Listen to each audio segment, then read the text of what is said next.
Welcome to episode 8 of season 8 of the Motorcycle Podcast. You know and love high side, low side. I'm Spurg. This is Zach. And today we'll be joined by Pat McHugh, our resident product expert here at RevZilla. And that's because today we're talking about motorcycle safety innovations in the new year.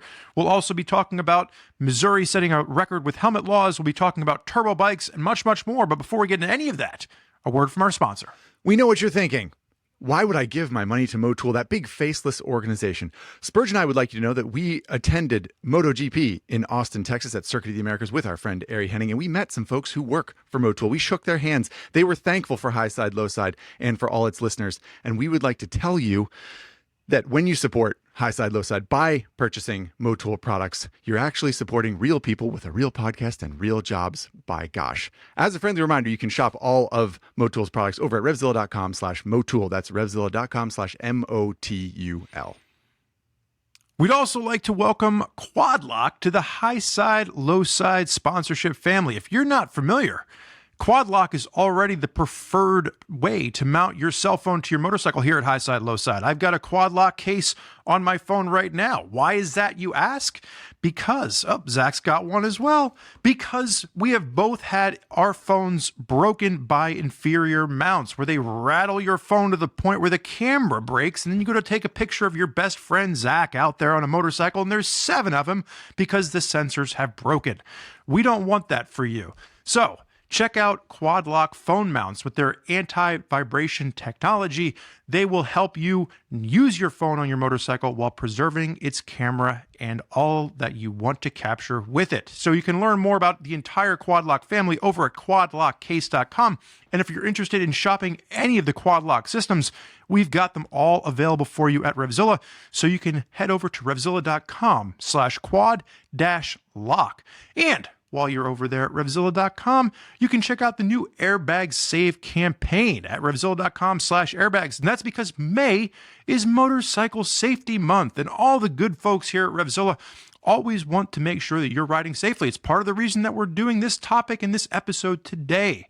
So May is going to kick off Rider Safety Month along with the Airbag Save campaign to help educate you, the riders out there, on the newest technology available. You can learn about Airbag Save at RevZilla.com/airbags and all of the great technology that's available for you. Now, on with the show.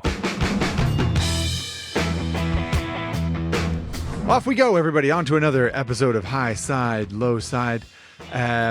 First thing on the docket, as usual, Spurg, is the not the news topic, which you alluded to in the intro there, which has to do with Missouri helmet law. Before we start the timer here, why don't you talk everyone through when exactly this happened? There was a law in place and then it was repealed. Is that correct? Yep. So Missouri basically repealed their version of a helmet law for folks over the age of 26 that had valid motorcycle insurance or something along those lines. So what our colleague Dustin Whelan did was wrote an article over on Common Tread comparing 2020 numbers of where helmet fatality or motorcycle fatalities were to 2023 numbers. And there was an increase, pretty significant increase in motorcycle fatalities now that the helmet law has been repealed. Right. So, or adjusted. Let's start the timer and let's dissect what we can learn from this data. There are a few interesting things here that we should say from the get-go that the data is a little bit incomplete from the standpoint of what every motorcyclist would like to know. Like, there's no information on like when there was a car involved or when it was a sort of operator error. I don't think there's data in this study about alcohol being related or not related, which we know has have a huge effect on people's ability to control a vehicle. So there are some question marks around this study, but the big takeaways is that there was a 47% increase in motorcycle fatalities, and most of those were people not wearing a helmet. Yes, of the 174 fatalities recorded in 23, 97 people were not wearing a motorcycle helmet. 77 riders were. So over half. Now, obviously, I think there's a couple ways you can interpret that. You know, if you have the freedom-loving crowd is going to say, well, look at that. 77 people were wearing a helmet and they still, did not make it through. But I think really, if we looked at the total fatalities in 2020, there were 118 fatalities. Now, we don't know if they were all wearing helmets. We're going to assume that the majority of them were wearing helmets because there was a helmet law in place. But, to go from 118 fatalities to 174 is still a 47% increase in motorcycle fatalities. Yes.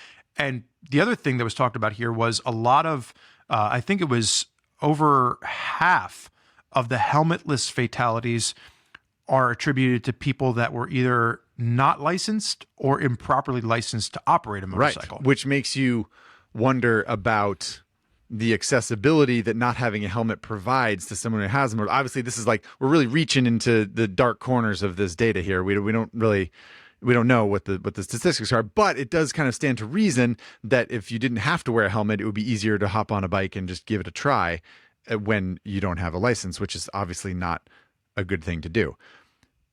As we come to the end of this quick not the news topic, Spurge, what do you think the kind of takeaway is here? Like, helmets are good, or helmets have the ability to help protect your head if you crash a motorcycle, which is sort of like a pretty obvious thing to say, but I don't know. What else do you take away from this? I think it's one of those ones where, Zach and I were talking in the pre-production of this, and like we're both guilty, right? Like we both hopped on a motorcycle in our youth and rode down to the local gas station to see what it was like, just to be a bit of a rebel. But I think we've also acknowledged that, motorcycle helmets can lead to comfort. They can lead to a more enjoyable experience on a motorcycle. They can, lead to obviously a better chance of surviving a motorcycle crash. But there's also then the flip side of that with, the additional cost. Buzzer's going off, so we'll wrap this up. I think what we need to do a better job, and hopefully this episode of the podcast can kind of, allude to it, is that there is a bit of a revolution happening right now with motorcycle technology and motorcycle safety technology as it relates to apparel, in that it's becoming more affordable. It's becoming more accessible. We have fewer and fewer reasons to say like, oh, I wasn't wearing a motorcycle helmet, or a jacket, because it is becoming a much more democratized in its availability. So I can understand the freedom-loving crowd saying, well, I don't wear a helmet because I like the way it feels.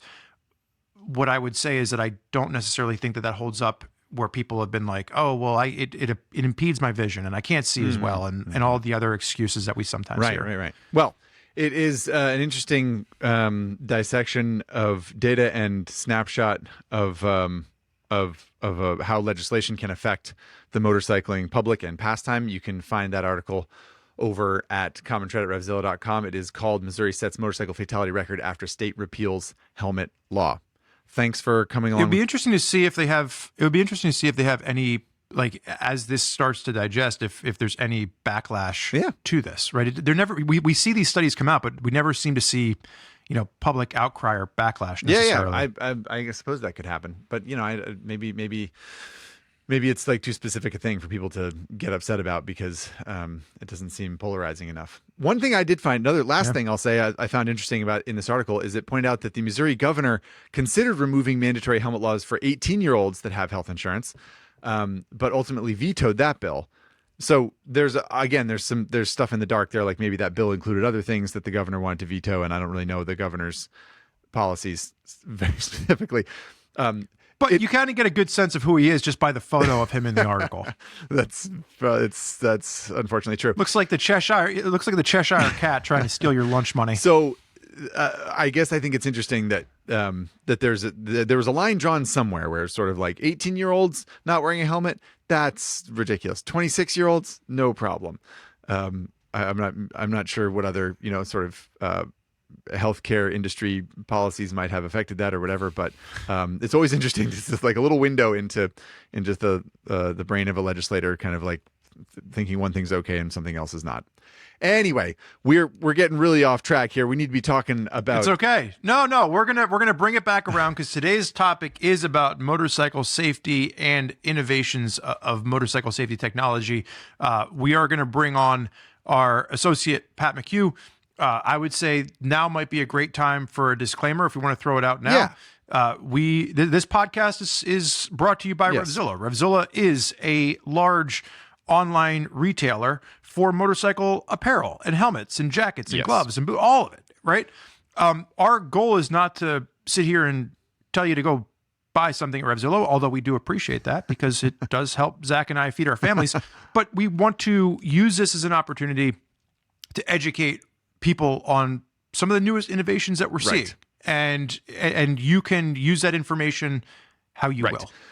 Anything I missed there, Zach? No, I think that's the upshot is that if we ever seem like we're trying to sell you on something in this podcast, we promised you that's not the case. We are a gear company. Ultimately, Spurg and especially Pat are intimately familiar with innovations in gear, technology in gear, and the motorcycle apparel industry. What we're trying to do is lever that knowledge and provide information and education to you, the high side, low side listener. And we hope that you use it wisely, however you use it. The only thing I'm trying to sell you is a 1984 Kawasaki KZ440 that I have in pieces in my garage currently. And if any takers are out there, you give me a call. We'll just shoot an email over to highside, at RevZilla.com. Nice. Anyway, enough with all of that. Let's get one Pat McHugh onto the show. Welcome, Pat McHugh, to the podcast. Pat, we just gave a little bit of an introduction before you jumped on to the audience. You are the resident manager of all product that come through to the website. There's very little that we carry at RevZilla.com that Pat doesn't get a chance to test and to look at. However, you're not testing much of anything right now outside of a medical knee brace, because is it true that hockey as a grown man is actually more dangerous than riding a motorcycle? Yes. Thank you for the introduction and bringing that up. Yeah, contrary to my mother's beliefs, motorcycles are actually more safe than ice hockey, especially beer league ice hockey at the age of 34. What did the doctors ask you? Didn't the doctor ask you if you were riding a motorcycle when this happened? Yeah, and then he referred to it after I tore my ACL. He was like, "We see this a lot with dirt bikes, never with hockey." And I was like, "I don't think that's as comforting as you think that is."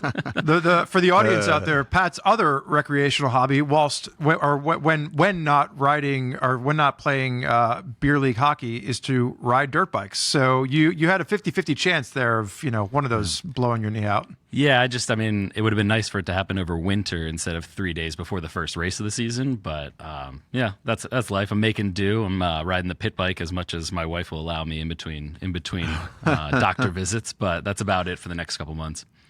Which, yeah, and hopefully it means you're like studying extra hard and all your sort of like gear guru responsibilities, which means it'll be impossible to stump you here today.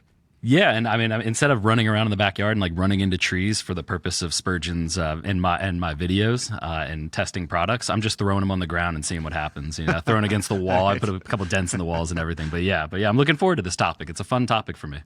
Yes, indeed. Well, we're glad to have your brain and your knowledge here to discuss innovations in gear safety. We're going to talk about a lot of different things, obviously, but.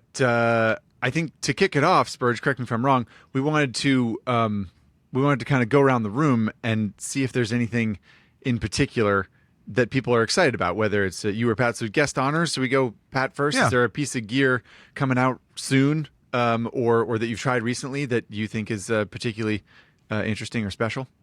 Yeah, I mean, I think we saw it a couple of years ago, so it's not necessarily like super new, but we started seeing crash detection technology come out when it, I think like Uclear was one of the first ones to put it in Bluetooth, and it kind of called your emergency contact, let them know what was going on. But we started to see Cardo's about to put it into a unit, and we saw Fly came out with a helmet with that built into it. While I think like we're just at the tip of the iceberg of that kind of breaking through to the industry, the potential is insane. Just of notifications or sending out getting EMS or anything like that on site. It's going to be really cool. So at least tech wise, that's probably the thing I'm looking forward to seeing how it grows the most. I think it's an important note to make, because Pat and I talk about this a lot. Zach and I talked about this quite a lot while we were in India out of cell phone reception. So the technology that we're seeing that Pat's referring to is linked to a smartphone. What it doesn't replace is if you are traveling to an area outside of cell phone reception, if you're taking, a crazy off-road trip somewhere, having a Garmin InReach with you or a like device is still we would still recommend that. We still travel with our Garmin InReaches, right? Because that is the similar technology, but it's a bit advanced. It's operating off of GPSs and all separate technology from your cell phone device. Pat, explain a little bit how this technology is different than that. Like this technology you're talking about still has to pair to your cell phone, correct? Yeah, so it still uses service, and like Uclear explained it extremely well. I think it was like 4 years ago when we first saw their line come out with it. It uses 3 different types of like acknowledging and trying to get a signal. So if you have no signal, it sends a text, a call, and an email. And I was curious about the email part, but they explained like that's the most minimum amount of service needed to send the information out. So it does it on all different accesses. But I think what is going to be awesome is like iPhones now can connect. If you have a real emergency, they can connect you straight to a satellite. It's probably extremely expensive, but the technology is there that it's like even if you don't have service, they're willing to allow it to go through. And in chats with like Fly, they put a couple features into it, but it's like they built the processor in that helmet to go way beyond what they know right now, just so they can prep it for the future and maybe have it communicate with your iPhone to get directly to an emergency satellite or something. So I think right now it's limited by cell phone service. On the East Coast, we don't have much of an issue with that. I mean, there's a couple places in like central PA, I lose service for a couple minutes and then you get it back on top of the mountain. But I think out west is where they're really going to see like InReach is still the number one thing to go for, just because service isn't guaranteed out in the desert. Yep, fair enough. Yeah. Spurge, do you have? Well, actually, before we move on, Pat, do you remember exactly what that technology is called? Like the specific name of the system that Fly uses, and the specific name of the Uclear product? Ooh, I should have looked that up too. I want to say it's Quinn Services is like, it was a helmet manufacturer that made emergency impact detection and notification systems, and I think Fly licensed the resources to use it from Quinn, and like now kind of building it into theirs, because you have basically good tech in a very small helmet company, and then when a big helmet company with a lot of fans, a lot of notoriety comes into it, I think that then you're going to get a bigger movement. But the fact that Cardo's now adding it into their next Pack Talk that's coming, I think is like a good sign that a lot of brands are starting to think about it. Probably were thinking about it 6-12 months ago, and now we're starting to see the fruits of their labor. I just wanted to make a note there as Pat's talking about this. We try to, on the High Side Low Side podcast, we do try to explain a little bit what we're talking about. When Pat says Fly, Fly is a apparel brand, but Fly, in this particular instance, we're talking about Fly racing helmets. Fly has been an innovator in the off-road technology, especially. We've really seen them adapt all kinds of anti-rotational protection systems. They're leading the charge with some of this new integration. If you're looking on the site, you can check out the Fly Racing Formula S helmet. That is the one that is kind of the flagship for its carbon fiber. It's got this technology built in. It's top of the line. So that's what we're talking about. When Pat's talking about Cardo, or Uclear, those are comm systems. Those are aftermarket communication systems that you can add to your motorcycle. I was going to say, I think one of the bigger changes that we've seen in the past 6 months, historically speaking, comm systems have been so controversial in motorcycling. If Pat's riding in a Sena and I'm riding in a Cardo, historically, they don't play well together. They don't pair up. There was a thing a few years ago where you could pair them with a Bluetooth connection, but then Pat and I had to ride dangerously close together if we were riding together, and nobody wants that. I mean, if you see him play hockey, he's even worse behind the handlebars of the motorcycle. You gotta give him a berth. Yeah, exactly. He's a wide ship, folks. But what we've seen recently is that Cardo is starting to allow their system to play nicely with Sena, and you're starting to be able to have this revolution of technology where one of us isn't expected to go out and drop another $400 on a like unit just to be able to go out and ride with a buddy that doesn't have the same unit as us. So seeing some of the technology shift and change for comm systems in general, and what that means from an affordability standpoint for the consumer, I think has been a pretty positive shift. It's not quite 100% there yet, but I would like to see that continue. Yeah, totally. And I think it's better for the consumer in the end when these corporate barriers and the technology starts becoming similar, but the corporate barriers come down. Because what I think they're battling is someone just logging in using a chat service and just using cell phone data, and then you can have as many people in there as you want as long as you have your cell phone attached to it. Whereas this Bluetooth connection was fantastic. I mean, Bluetooth technology isn't proprietary to Cardo or Sena, so you can pair those together. I know Mesh still gets a little wonky when it goes back and forth, and that's kind of just built on their own technology. But the Bluetooth was great. I mean, that was something that we saw a lot of people really interested in. It's great for us because if I go out, I know, Zach, you're hardcore Sena users out there. We're more Cardo on the East Coast just because that's what we've been using for so long. But we can now all ride together, say, Get On Adventure Fest, something like that. We can all pair up and not have any issues, which is, to me, huge. Well, back to the topic of safety innovations, I would just like to throw to Common Tread quickly and point out that there is an article on Common Tread called "What Motorcyclists Need to Know About Air Ambulances," which is related to this whole concept of your either your headset or your cell phone communicating with an emergency service. There's also an article on Common Tread called "iPhone 14 Satellite SOS: How It Works and How Motorcyclists Could Use It." There's some more articles on Common Tread that have to do with this stuff, but there's some research you could do if you're interested in how your phone can connect you to emergency services, whether you're in service or outside of service. Spurgio, your turn, I think. Yes. Yeah, aside from that technology aspect, I know we're going to get into helmet regulations a little bit later and maybe some of the downside of what we're seeing currently, but I do just want to give a shout out to, some of the disruptors in the helmet industry. So when we've thought about, top quality helmet manufacturers in the past, Arai and Shoei automatically come to mind. Throw Schuberth in there for good measure.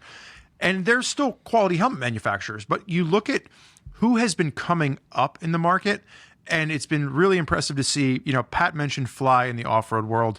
You look at what Bell is doing, both from an affordability standpoint, but from a premium option.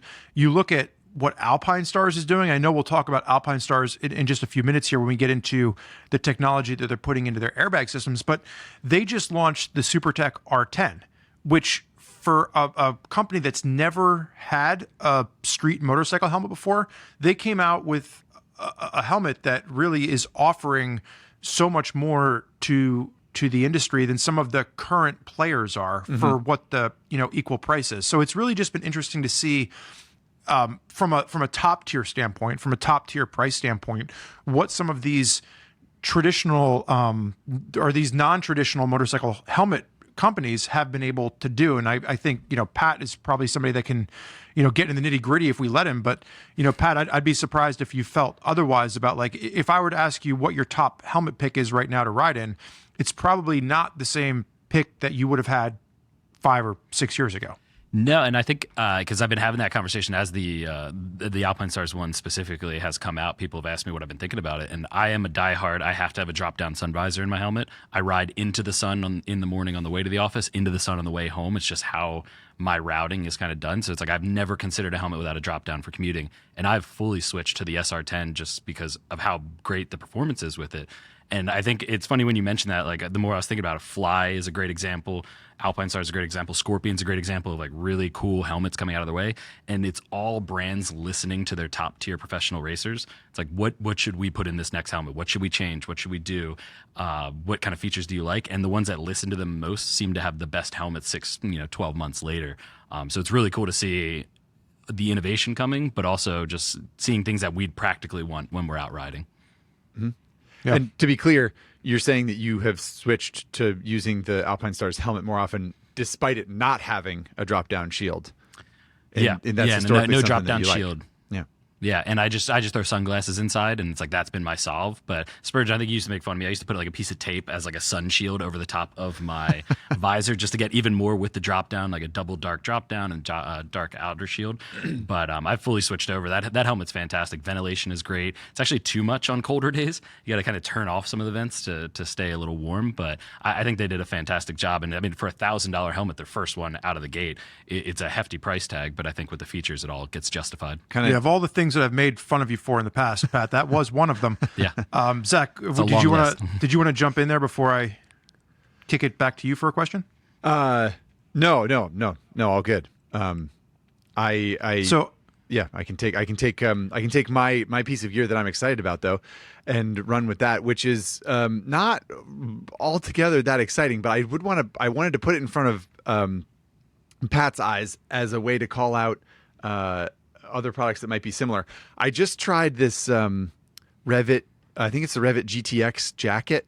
Is that the right name for it, Pat? The one that has the mesh jacket under the shell?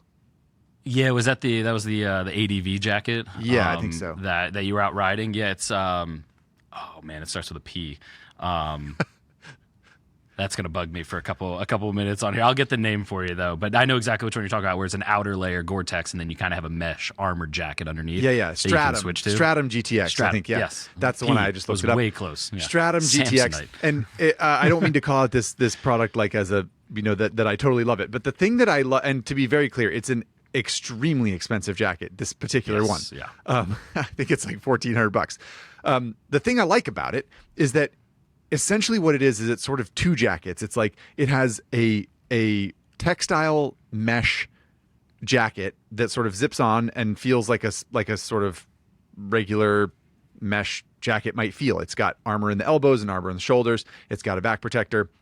It's got really heavy or like coarse mesh ventilation along the inside of the arms and along your chest, so it breathes really, really well. And it does not include any type of waterproofing whatsoever. And that's because the second part of the jacket is basically both abrasion resistant and waterproof shell that goes over that jacket and sort of zips into it and provides wind protection if you want that, and waterproof layer over your textile jacket if that's what you want. It also has a nifty little feature where you can it has a double zipper on the front, so you can zip the jacket up with a mesh panel open in the waterproof jacket so that it breathes a little bit, or you can zip it completely shut and have it be waterproof. And I just think that's so smart because I don't like the waterproof liners in a jacket. I just think is like, what are we doing? I've never agreed with that. I don't get why you'd want the jacket to get soaked but you would theoretically be dry. It just seems like I've never liked that as a way to include waterproofing in a jacket. And I think having a mesh jacket with a waterproof layer over it is so smart. And I do have one other thing I'd like to add to the conversation, but before I do that, I wanted to put it to you guys, especially you, Pat. Are there any other jackets that do that? Are there any other? That's the big trend we're seeing. Yeah. Oh, really? Yeah, we're starting to see it really separate amongst it because, admittedly, when you think of it from a brand's perspective, you're going for like what features everybody wants, the mass majority. But every now and then, and Spurge, we just shot it with the that Alpine Starch jacket, the AMT-10R Dry Star. Okay. Yeah, it's got like a removable top that you can take it off. It's like an 80s like shortcut jacket that you can pop off. That's the waterproofing, and then it's mesh underneath of it. And it's like every now and then I've heard of them. You see them as like it's a designer's kind of dream where someone was like, hey, come up with any product you want, make it as cool as you want. Price is no object. Come out with it, see how it does.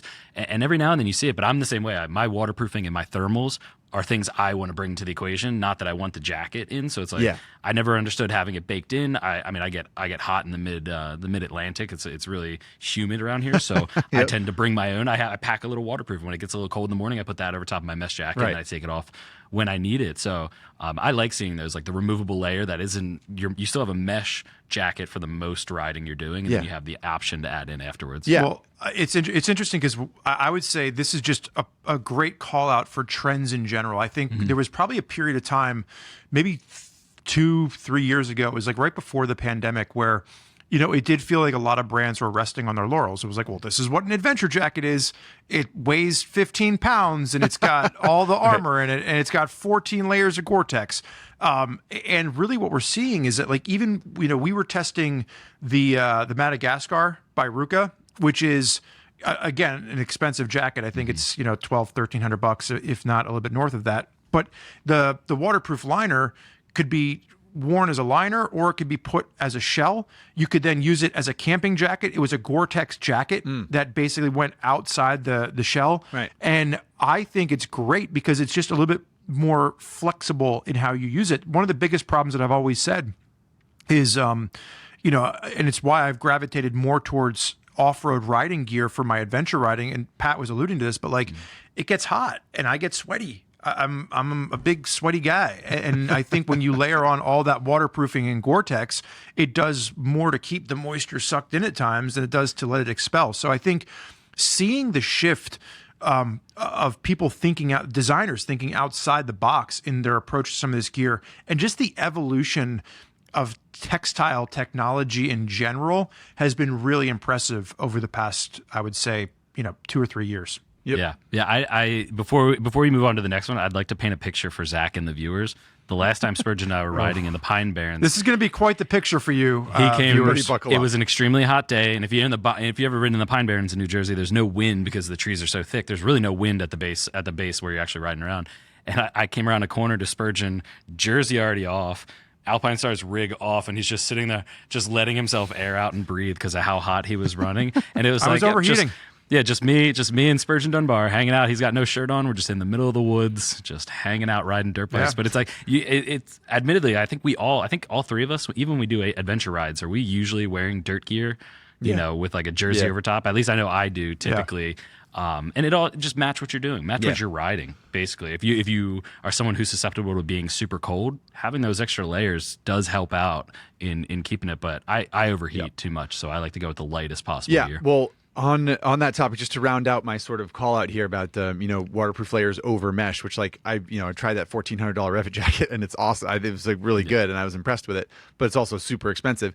And I was reminded that when I lived as a 20-something in San Francisco and I was commuting across the city to my boring corporate job on a motorcycle, and it would often be really cold and foggy and wet in the morning as I would ride to work, and then I would ride home and it would be sort of like sunny and pleasant. And I had a rid leather textile jacket at the time, and I just had a rain shell that I would wear over in the morning. And I still do that to this day. Sometimes I just like pack. I have like a $50 rain shell that's from, I think it's a Reax jacket or something like that. It stuffs into itself. It packs down pretty small. It's easy to bring on long trips or short trips, whatever. And if you want to stay warm when it gets cool as the sun goes down, or if you need to start early, you can just throw that over whatever jacket you wear, and immediately it's waterproof and immediately it's windproof.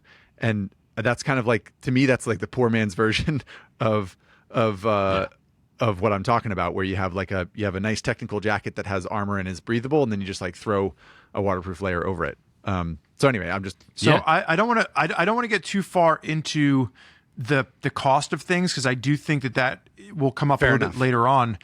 But it's a good call out for any of you listening. What we are trying to kind of showcase here is not just top tier innovation, because for that same $1,400 Gore-Tex jacket that Revit introduced, they also introduced a Revit Tornado 4, which has now a more sophisticated split in the fact that it's got thermal and waterproof liners and abrasion resistance, and it's about $370. So like, I think the democracy of Gear 2 is something that is really cool to see, where you're still getting great products at a lower price. And then for those people that want the absolute halo piece, which is overly designed and overly technical, you have that as an option too. But there is something to be said for the affordability range that we're seeing across motorcycle apparel.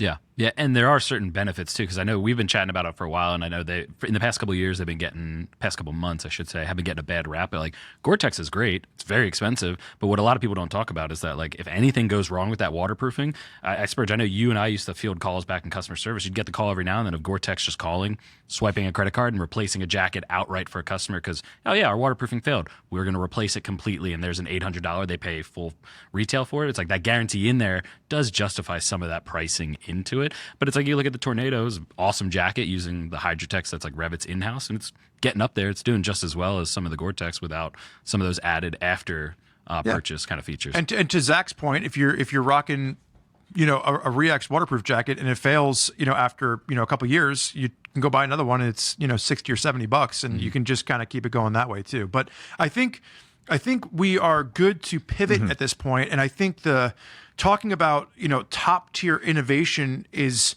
really key, because what we'd like to get into now is probably the biggest innovation that we've seen over the past few years. And it's especially taken off in the past, I would say 6 to 12 months. And that is airbag technology.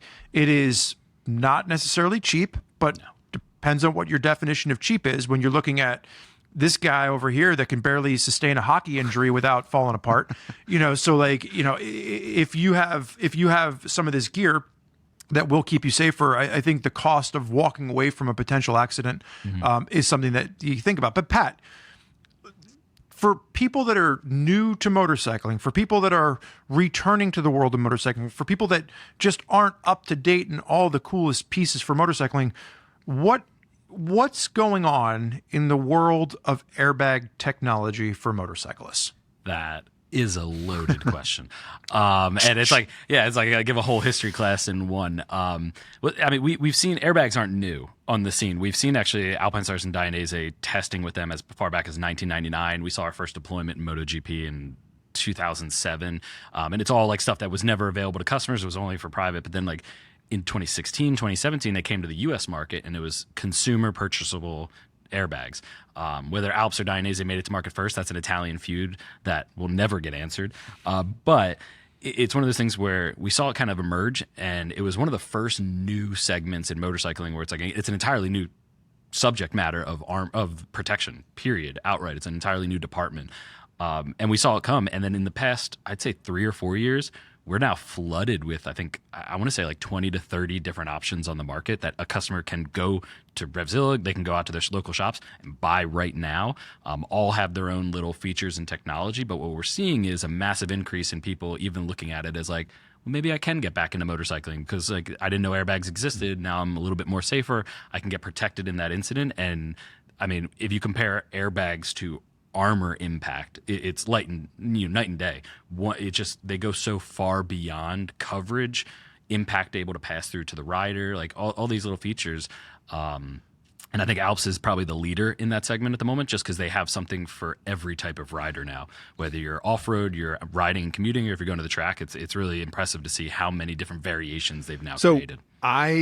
I'm gonna act as the audience surrogate in this podcast because I probably know the least about airbags, but of the three of us. And you mentioned Alpinestars, which Tech Air is what Alpinestars calls its airbag systems, and I think Dainese calls theirs D-Air. Is that right? Yeah. So those are airbag systems that deploy based on motion sensors, gyroscopes that are built into the gear. But before we go too far down that road, talk about the swath of airbags that are available, because they're like tether airbags. So maybe explain what that is and like how long those have been around.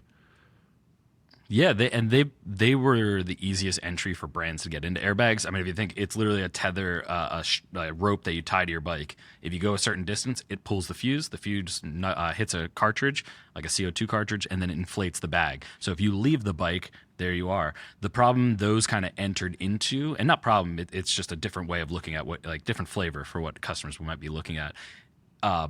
You have to leave the bike for it to deploy.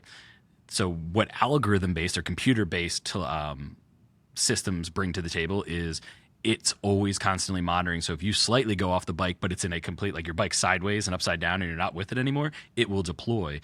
And it'll deploy a little bit quicker. So especially in low sides, we've seen that be the biggest one, because in a low side, you typically don't leave the bike right away until you're down towards the ground. Whereas if the bike says that you are well past the lean angle of any motorcycle out there, like the Tech Air or algorithm base will deploy then and get you protected before you hit the ground. But you're trusting a computer system versus a mechanical system. So there's trade-offs on each side of it. But that's generally tethered versus algorithm. That's the two sides of the argument. There aren't that I'm aware of. There aren't any other bases of airbags at the moment. And is there?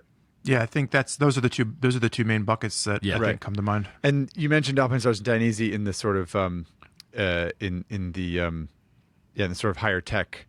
Like telemetry based system, computer based systems. And then is it Helite? Is that the brand that comes to mind for tethered airbags? Is that sort of the main show in town for tethered airbags? And are there other options? Are there any sort of like hairs to split in that category, or is it just all pretty much the same thing? Like it's a tether, and when the plug gets pulled, the airbag goes off, and that's that. Yeah, it's pretty much just when you pull it, like all the systems are generally the same. It's how they configure it or put the coverage. Whereas like Alpinestars and Dainese, their algorithm base are completely different computer systems running their own algorithms and figuring it out. But yeah, it's really, when I compare it to other things, it's like Sena and Cardo. Like there are other Bluetooth systems out there, but when two of them control 90% of the market because they have so many options, they're very popular. That's where you look like Helite pretty much controls tethered at this point, and Alpine Stars and Dainese compete for algorithm. Like those are the key ones. In Motion builds them for climb. They have their own algorithm based, but they use a third party In Motion out of Europe, who also builds it for a couple other brands out of Europe too. But I think Climb's the only one in the U.S. currently using them.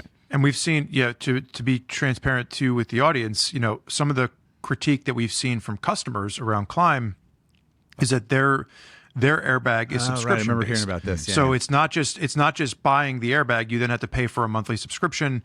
There have been a lot of criticisms around Climb and In Motion around that particular model.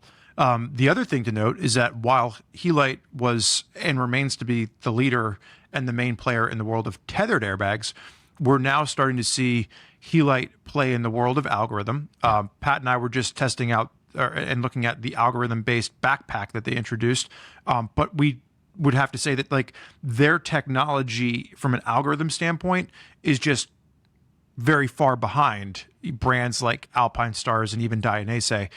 So if you're looking at Helite, you should probably be looking at tethered. And the point of the backpack is like, that's the newest innovation we've seen from them, is that you can wear a backpack with 20 odd liters of storage, and that has the tether into it. So you're not wearing an airbag jacket, you're wearing an airbag backpack. So there's a lot of different pieces happening there. Yeah, as fair well. enough. Yeah. If you're looking at tethered, Helite's the go-to. If you're looking at algorithm, you're between Alpine Stars and Dainese, just because that's where the money and the R&D really is in that sector. A quick question. You mentioned that the airbags compared to armor, airbags just provide a lot more protection. Are there any metrics? I feel like I've watched a couple product videos that you've done, one or both of you. Have you watched the Fort 9 video where he says that you don't need to wear armor anymore? Yes. That's the real question. I did watch take that issue also. with that video, yeah. And we can talk about that at some point in this podcast if we want to. But what I'm curious about right now is sort of like there are some metrics around like how much impact protection a back protector provides or a chest protector provides or something like that. But with an airbag, those numbers are or the amount of protection is increased greatly, right? Do you guys happen to know those numbers off the top of your head? Like how much safer is it really? Like if your body's gonna hit the ground, or if a car bumper is gonna hit your back, like how much more protection does an airbag provide? Yeah, so unfortunately, I do have that. I can't remember birthdays of my family and friends, but I do remember impact testing ratios, and that's just how, unfortunately, my brain works. But yeah, so for a back protector, CE level 1, you can transmit 18 kilonewtons of force, which is, I couldn't tell you that in foot-pounds or American Eagles per freedom, but it's like that going through to the back is 18 for CE level 1, 9 and under for CE level 2. With airbags, I mean, they're almost 90% better than CE2 certifications require. In fact, airbags are getting their own impact testing system. Before it was based off of cars, and we all kind of knew that wasn't going to be an accurate representation. So I think they started building one for airbags, and they'll have like a level 1 and level 2. But for right now, on average, the impact protection is 90% better on average than, say, CE level 2 back protectors or CE level 2 armor. Armor for like limbs is different than back. It's not 18 and 9. It's actually 35 and I want to say 20, 35 kilonewtons and 20 for CE level 1, CE level 2. So the amount of impact absorption is immensely better as long as the coverage is there, because it's not covering everything. The Helite backpack only covers your back and your torso, a little bit of side, and the neck coming up and over, but it's like there's nothing for elbows, there's nothing for shoulders, and even at the Tech Air stuff, it'll cover shoulder, but it doesn't touch the elbows. I think so for those of you listening, the too long didn't read, for those of you that aren't good at numbers or math, because my eyes were just glazing over with all these numbers thrown out there, because it's hard to follow. That's what happens. But I think the real takeaway there is that the protection from an airbag for impact is greatly superior to standard armor. But the last piece that Pat just mentioned, I don't want that to get lost. So the coverage of what the airbag protects does not supersede the need to complement with impact armor as well. And I think that's where, we were alluding to the Ryan, the episode that Fort 9 shot, our friend Ryan over at Fort 9 shot, saying that he no longer needs armor. And he kind of tweaked it at the end. He's like, armor still has kind of a place. But Pat talked about airbag deployment over the collarbone, down the chest, down the back. If you're riding off-road, use the new Alpine Stars Tech Off-Road. It doesn't replace your elbow armor. And for those of you riding off-road, you know that in low-speed crashes, which happen all the time, one of the first places that goes down is you stick your elbow out and you crash. My friend Zach Quartz had a similar incident when we were out riding dirt bikes at the Grand Canyon, and the armor shifted, and that's one of the places where he got injured. An airbag system wouldn't have protected him from that. So it's important to understand the system that you're looking at and considering, and where the coverage zone is for the airbag. Yeah, that's a crucial. Yeah. And I mean, yeah, and there's airbag pants out there, but I think the problem, a lot of that market's going into is like, whereas an airbag can cover your torso and protect your vital organs and any like rib cage and everything like that, no one really dies. I don't want to say no one dies because I'm sure there's stats out there. It's like the injuries are less likely when you get out to those limbs. It's larger injuries are much less likely. But I mean, armor, to me, airbags go with armor. Airbags go with these things. If you're wearing a tech airbag that's designed to go underneath of a jacket, you can remove the shoulder because when it inflates, it's going to protect there. But like, you still need your elbow armor, which that's the first thing that hits the ground for me. So, yeah, this is good. It's helpful, I think. We're going to give good context to what these things do and how complex they are. What are some of the downsides to airbag technology? Like where we talk, this is, I suppose, a good segue because you're saying like Spurgeon makes, and you also, Pat, made a good point. Elbow armor is, the airbag doesn't protect your elbow, or there is not yet an airbag system that provides elbow protection. So that's sort of like a gap in the armor, so to speak, or literally. And I guess I'm curious, what are the other downsides of airbags? Like, are there other things that people might not be thinking about that they would assume an airbag will just work because that's how it works in a car, or that's how they assume it works, but it doesn't? It wouldn't actually help you in a crash. I think the two biggest holdbacks for the airbag market at the moment are cost of entry. Airbags are insanely expensive because we're in the kind of the first, let's call it the first 10 years Depending on to what you define as insanely expensive. I mean, if you're very wealthy, like Spurgeon, then $1,000. Right. But I think we've seen entry level options around the 650 mark up to north of $1,000 for sure. But I think again, it depends on what you're looking at as expensive. But I would agree with you as a general statement that they are pricier than the average piece of gear. Yeah. If you look at helmets, I mean, and motorcycling in the United States is in a second means of transportation. It's not like anywhere else in the world where that is the household. The Super Cub is the household vehicle. It's a second means. So adding another $800, $1,000 price tag to the mix gets expensive. If you have it and you're getting into it, that's fantastic. Yeah, get it.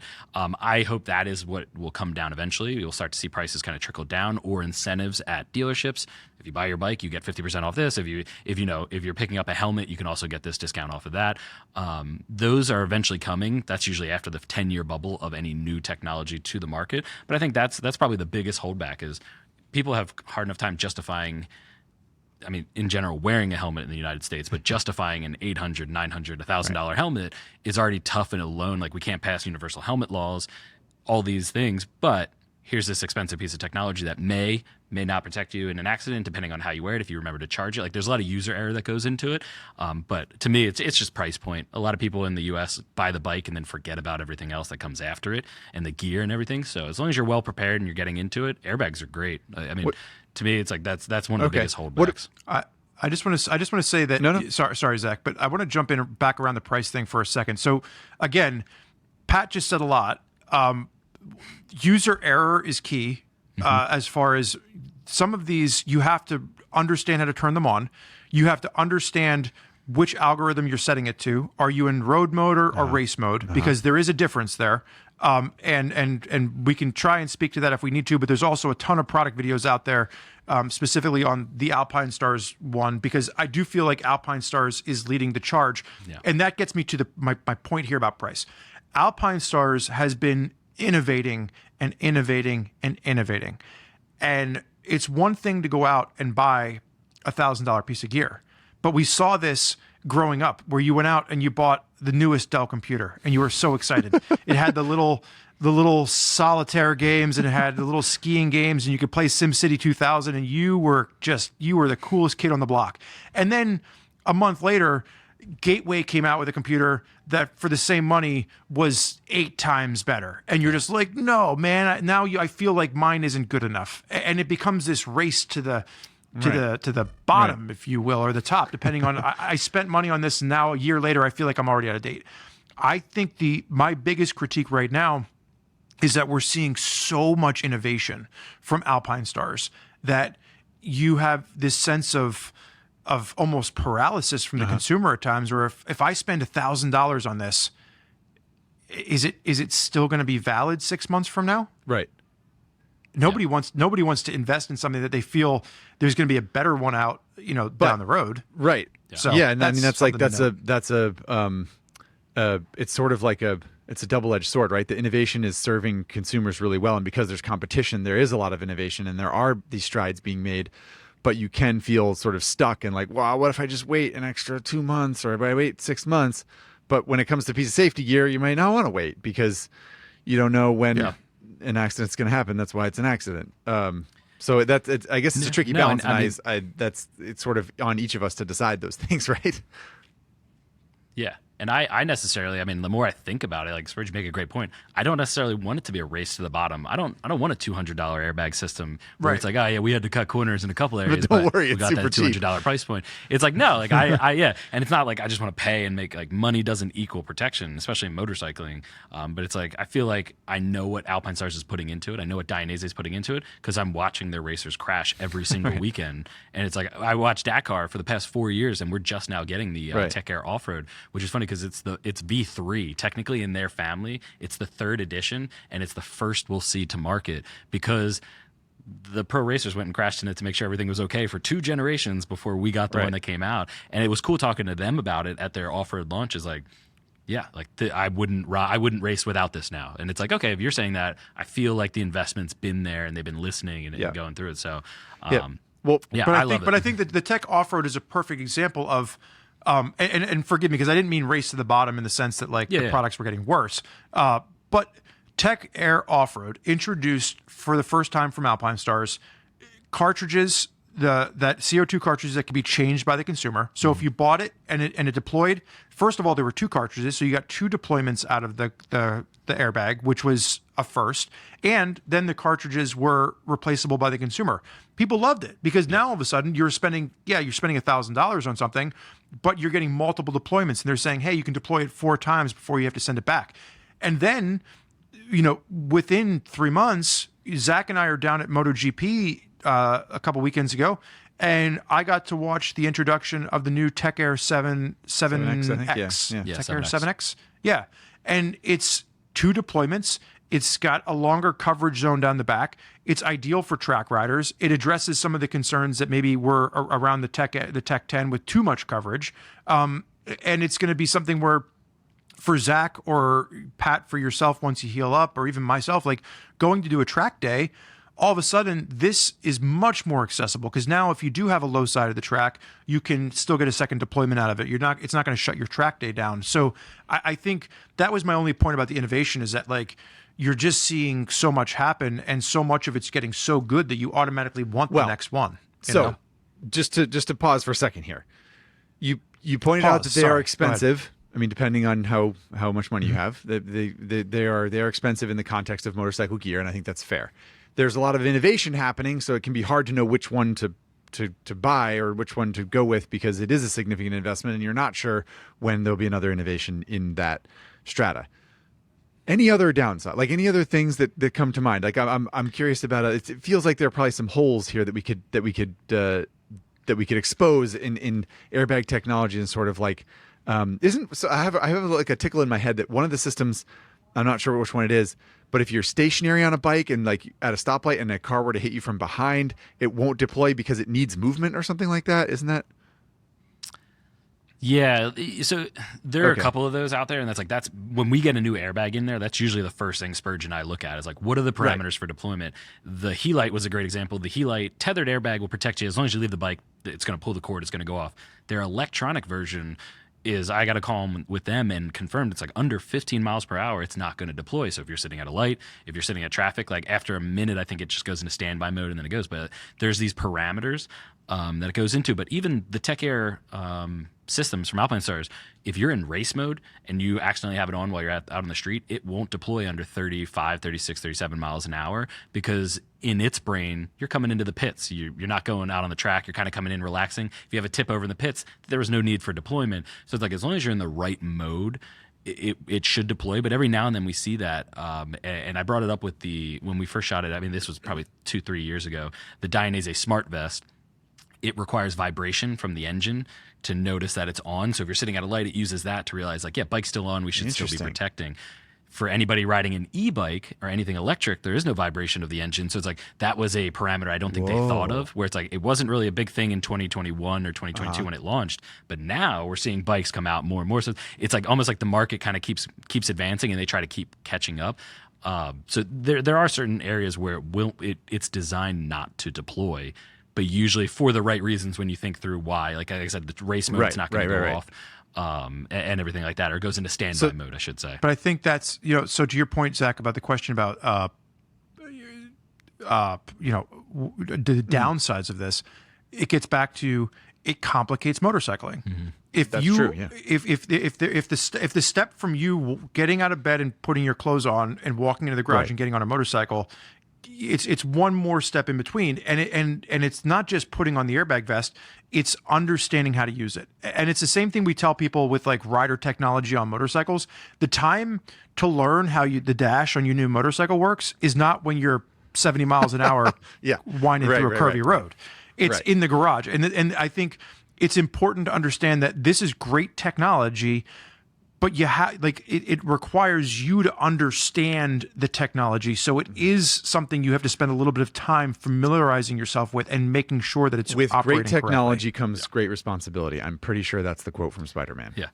Yeah, exactly. I know. Yeah. Well, and I mean, keep in mind, if you're a person who has trouble remembering to plug in their phone at night and keep a full charge throughout the day, an electronic airbag system might not be the one. So it's like there's a lot of these variables that come in, and it's just understanding yourself. But as far as the biggest negative, and the reason why I personally don't wear an airbag when I commute in, airflow. Like, I mean, that's a whole nother layer. You were talking about not wanting to wear a waterproof over top or underneath and build in, then like you're not in the right element. It's like, it gets humid here in the mid-Atlantic, and it's like on the hottest of hot days, I'm going maybe 15 miles an hour through traffic, getting all the way into the city of Philadelphia where our offices are. And it's like overheating is a very massive problem for me that I don't want to get into just right now. It's like there's ones I can go over, but I did the Tech Air off-road launch in Death Valley, and for Death Valley, it was during all the rains and the snow and everything that was hitting them. It was 50, 60 degrees. I felt great. Like airflow wasn't a problem. It was actually extremely comfortable. But if you're out in the Pine Barrens or out in Mojave and it's 90 to 100 degrees.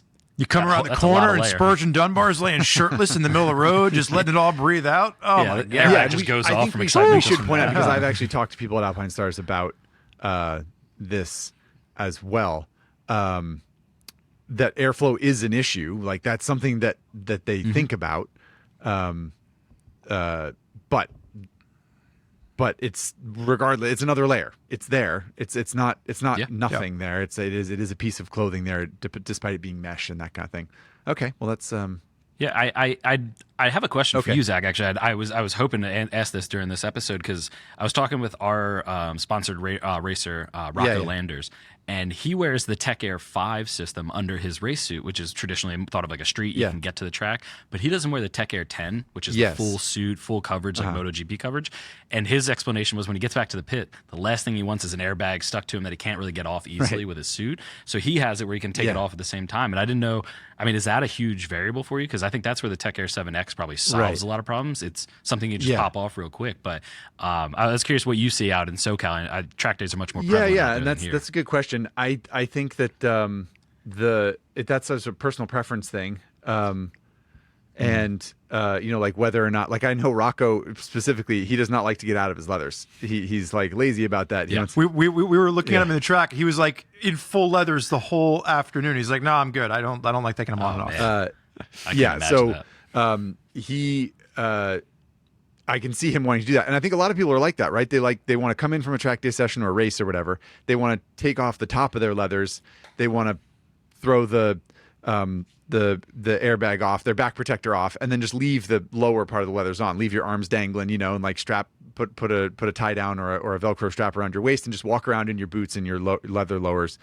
and hang out and not really care. And from that perspective, yeah, totally. Like, a system that's more complex would be worse.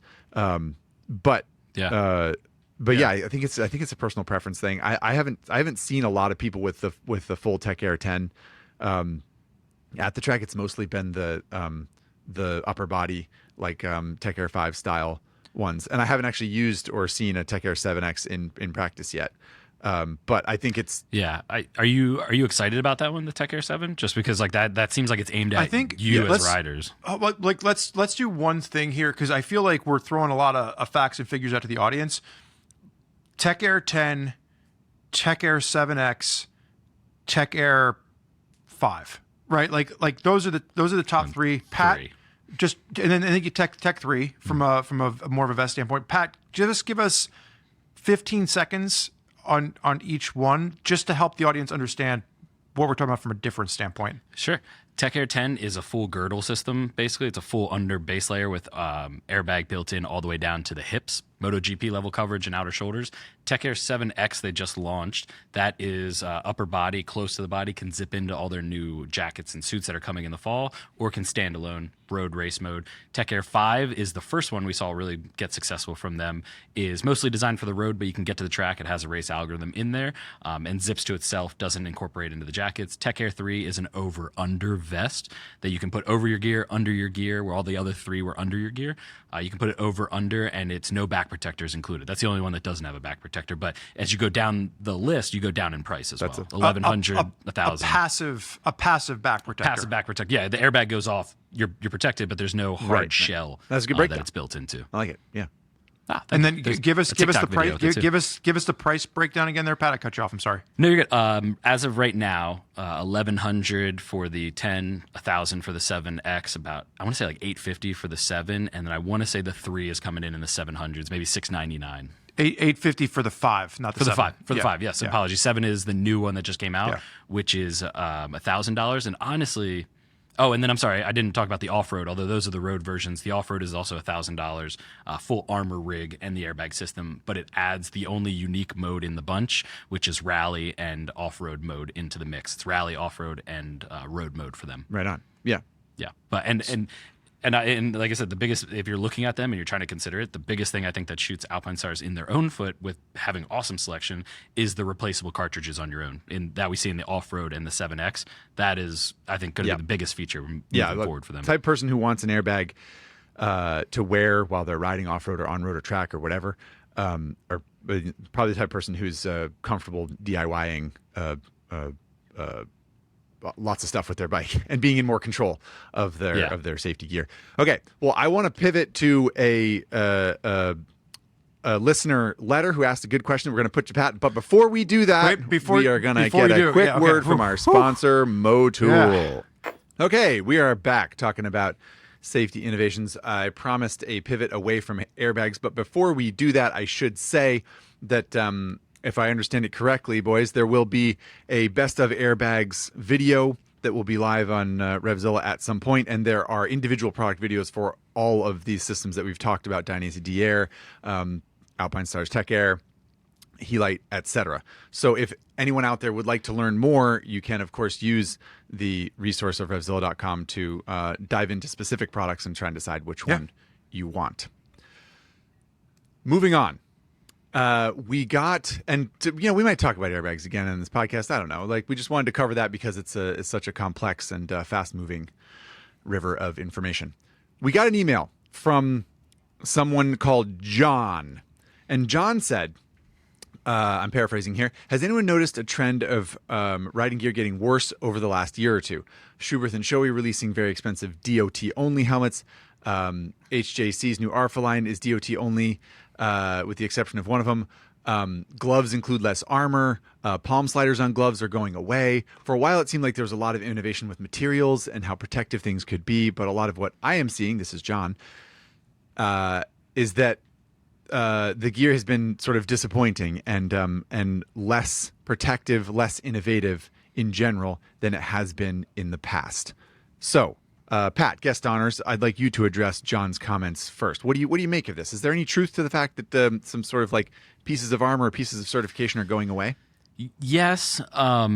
Excellent question by John. The one, and it brings up something that I think I've been trying to like light the fire in the industry to get noticed, and I know Spurgeon's always trying to calm me down on, because I take it to heart, is the U.S. is kind of getting the short end of the stick in a lot of new gear that comes out, whereas we'll see like the new Neotech 3 from Shoei, I think was the one that was being referenced there, is DOT only in the US, but it gets that ECE, and people are like, oh, it's just the certification. It's like, no, it's a different shell altogether to meet the standard that they have to. But I mean, years ago, looking at the original Neotech and a couple other helmets, we'd get DOT and the ECE in the US, where it seems like brands are kind of not skimping. They're trying to turn that, not make it too expensive, or whatever their justifications may be. So I agree with that.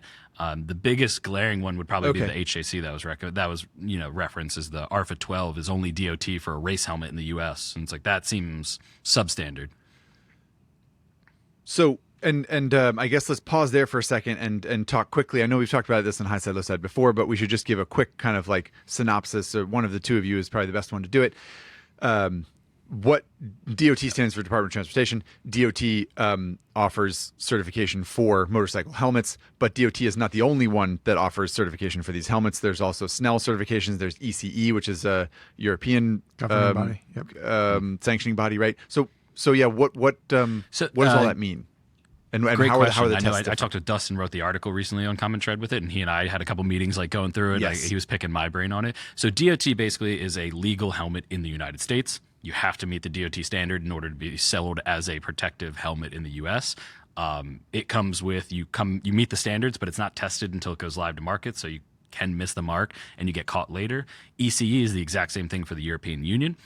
They create their laws. They're a little bit more stricter. They test it. They cannot go to market until you have that tag on it. And then you have SNEL as an independent agency coming out of racing. FIM is the newest independent agency coming out of racing.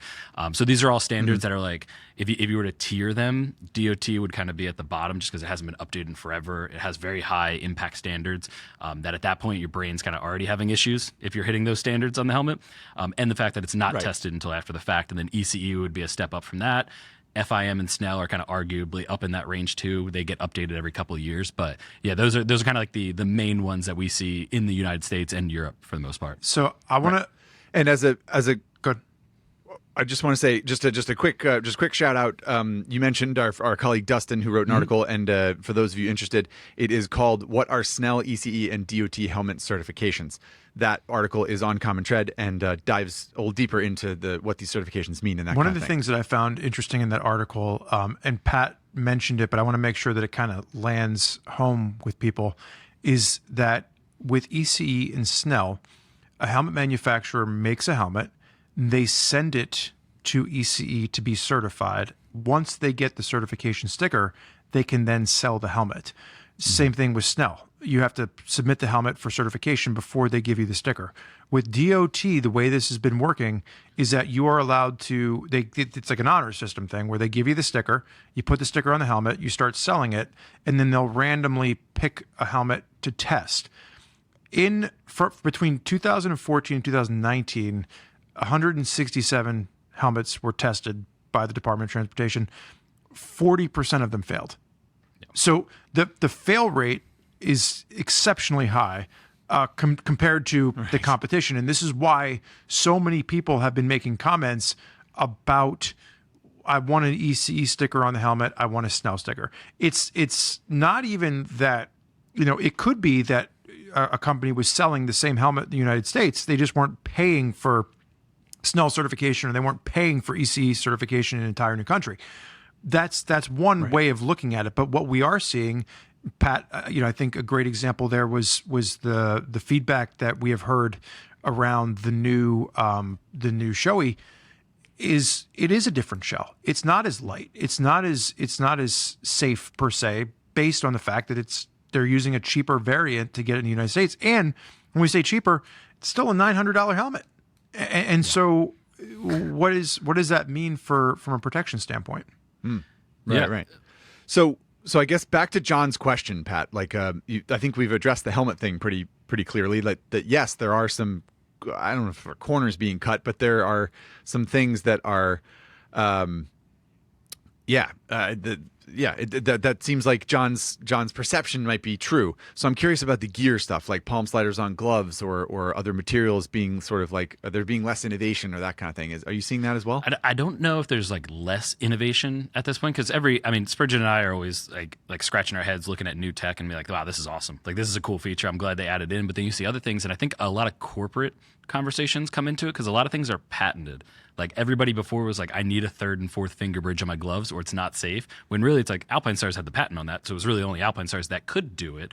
Or palm sliders are the biggest example. If you look, most palm sliders that are TPU and have a great design typically say Knox on it because Knox owns the patent to that design. So you have to pay them for it. So a lot of brands will like go with like, maybe we'll remove it because we don't want to add cost into it. Because that if you make a glove, 10% more safer by adding something in there, but you added 10% cost and no one buys it, what good did it do? So you see a lot of these things. So just to, sorry to interrupt you, but just to break that down really quickly, certain companies can own the patent for a specific design of safety feature on, say, a glove, and then if you don't pay, you either are not allowed to use it, or you have to pay the specific safety company or body or entity or whatever in order to use that piece on your glove, which will just drive up cost. And so companies in the motorcycle industry might see that as not a corner being cut, but value being delivered to the customer by not paying for that thing. Yeah, because if it gets out of the price point of the market that they're going for, it's not even a contender at that point. But we don't see it very often. There's very few examples. So that's why I don't want to say most gear has gotten less safe or anything like that. I think another great point is like a lot of people don't see in the US the CE abrasion ratings, A, AA, AAA, when a lot of them, if it doesn't have that, I don't want to buy it. But it's not required here in the US. So you'd be asking if someone, say, for example, makes a jacket and only sells it in the US, they're not required to put that on there unless they sell it in Europe. So it's like it may meet those standards, but it doesn't have it on there. And a lot of people like perception. It's like, oh, without the sticker, it's not as safe. When really it could have passed, but why would they add, shipping everything out there to get it tested, the additional cost, waiting in line? Usually it takes like 3-4 months to get tested and then come to market when it's not required. So there's a lot of different nuances. It changes from product to product. I wouldn't say things have gotten less safe. I feel like as gear has gotten more casual, we're starting to see the perception of, well, it's textile and it's stretch and it's not as safe, when really it's just as safe as other things, like lighter weight leathers or heavy duty aggressive things. But the market has started to twist. What customers want is, I want to blend in. I want to look like I'm not wearing gear while wearing it all the time. Well, I think that gets back to the point you made around like, if it gets too expensive, you don't buy it, you don't wear it, you're not safe, right? So I think really what we've seen is the compromise of what people are willing to wear. Like if you have a full race gauntlet glove on the street, but the sliders on the palm are just digging into your palm if you're using it on a 500-mile touring trip, well, the comfort compromise for protection starts to weigh in the wrong direction. And so I think what we're starting to see is smarter technology replace what has been traditionally the mindset of what is safe. So whether you're looking at super fabric on the palm versus like a hard TPU slider, Pat made the comment about patents. Like it's the reason that we're starting to see so much proprietary, technology come into place. So people are developing their own waterproof technology versus paying for Gore-Tex. People are developing their own impact armor versus paying D3O to build impact armor for them. And I think at times when you start to see those proprietary pieces come out, there is an implication of like, oh, it's not as good. It's not it's not Kleenex. It's just a tissue, right? Yeah. And so it's not Kevlar. It's Aramid. Exactly. Like that's like the best example out there, because Kevlar is just a branded version of Aramid. But if people don't see the Kevlar, they're like, oh, it's not that protective. Yeah. When it's like, really, it is. It's just going to a different manufacturer maybe for it. Yeah, that's a good call out. That's interesting. So it sounds like, and I mean, I'll tell a quick story. I remember talking to the CEO of Alpine Stars years ago, and I had a pair of Alpine Stars gloves that had a gauntlet on them. They were sort of sport touring gloves. They had a carbon fiber knuckle, and they had extra leather on the palm, and it was a fairly substantial basic leather road glove, but there was no wrist closure. There was no strap with Velcro. Hook and loop, on the wrist, right? Like there was no way to close the wrist and cinch it onto your hand.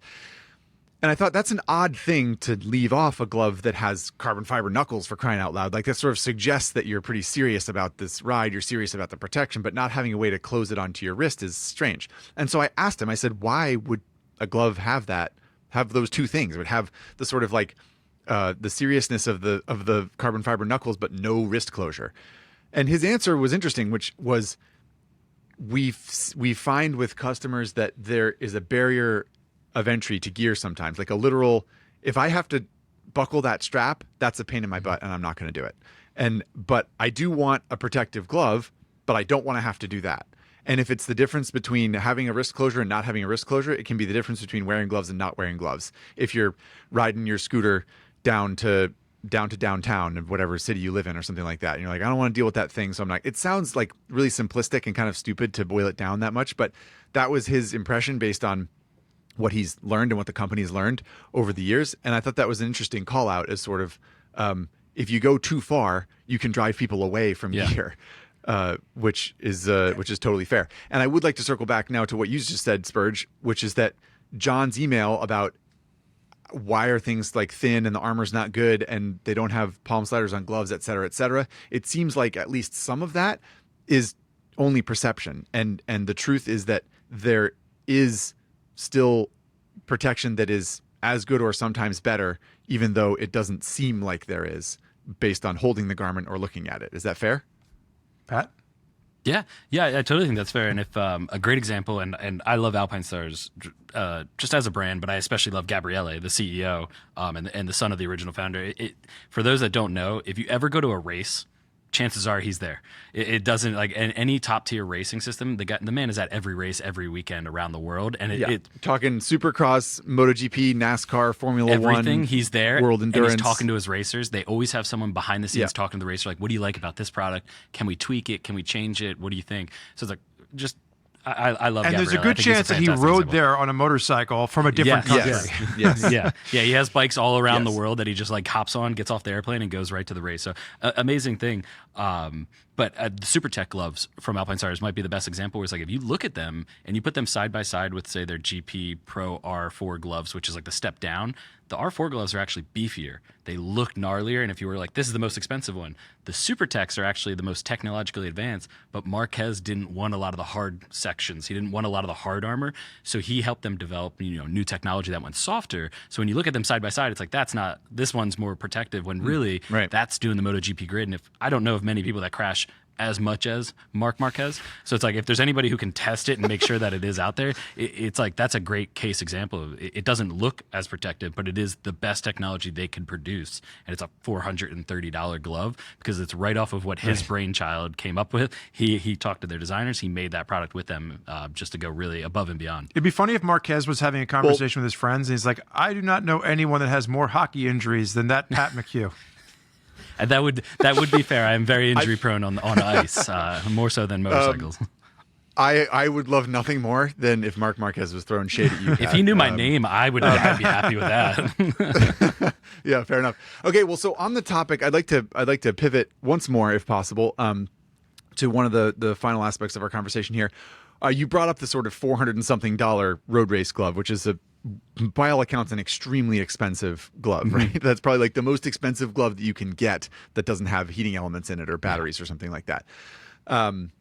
So we did want to have at least a piece of this discussion, Pat, be around sort of what do you think the safest and highest tech version of certain things are, just to give people an idea of where technology has gotten with any number of pieces of apparel. So I don't know, I guess Spurge, I'm making a lot of decisions here. Where should we start with this conversation? If cost was no object and you could go out and buy any piece of gear right now that you don't already have in your closet, what would you go out and buy?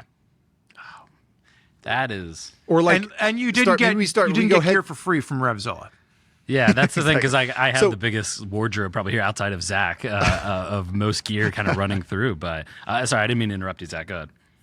No, I was just going to say, let's go like head down. So like a couple of examples of just like, in your opinion, the highest tech helmet that you can buy that like sort of cost no object, the safest, quote unquote, safest helmet, and why, like what makes it and for the flip side of that, we will also do a low cost version, because I think what the point that I want to make from this section is that while there is a Halo product you can buy, there's also an affordable product for everyone that will still get you aspects of that. Yeah.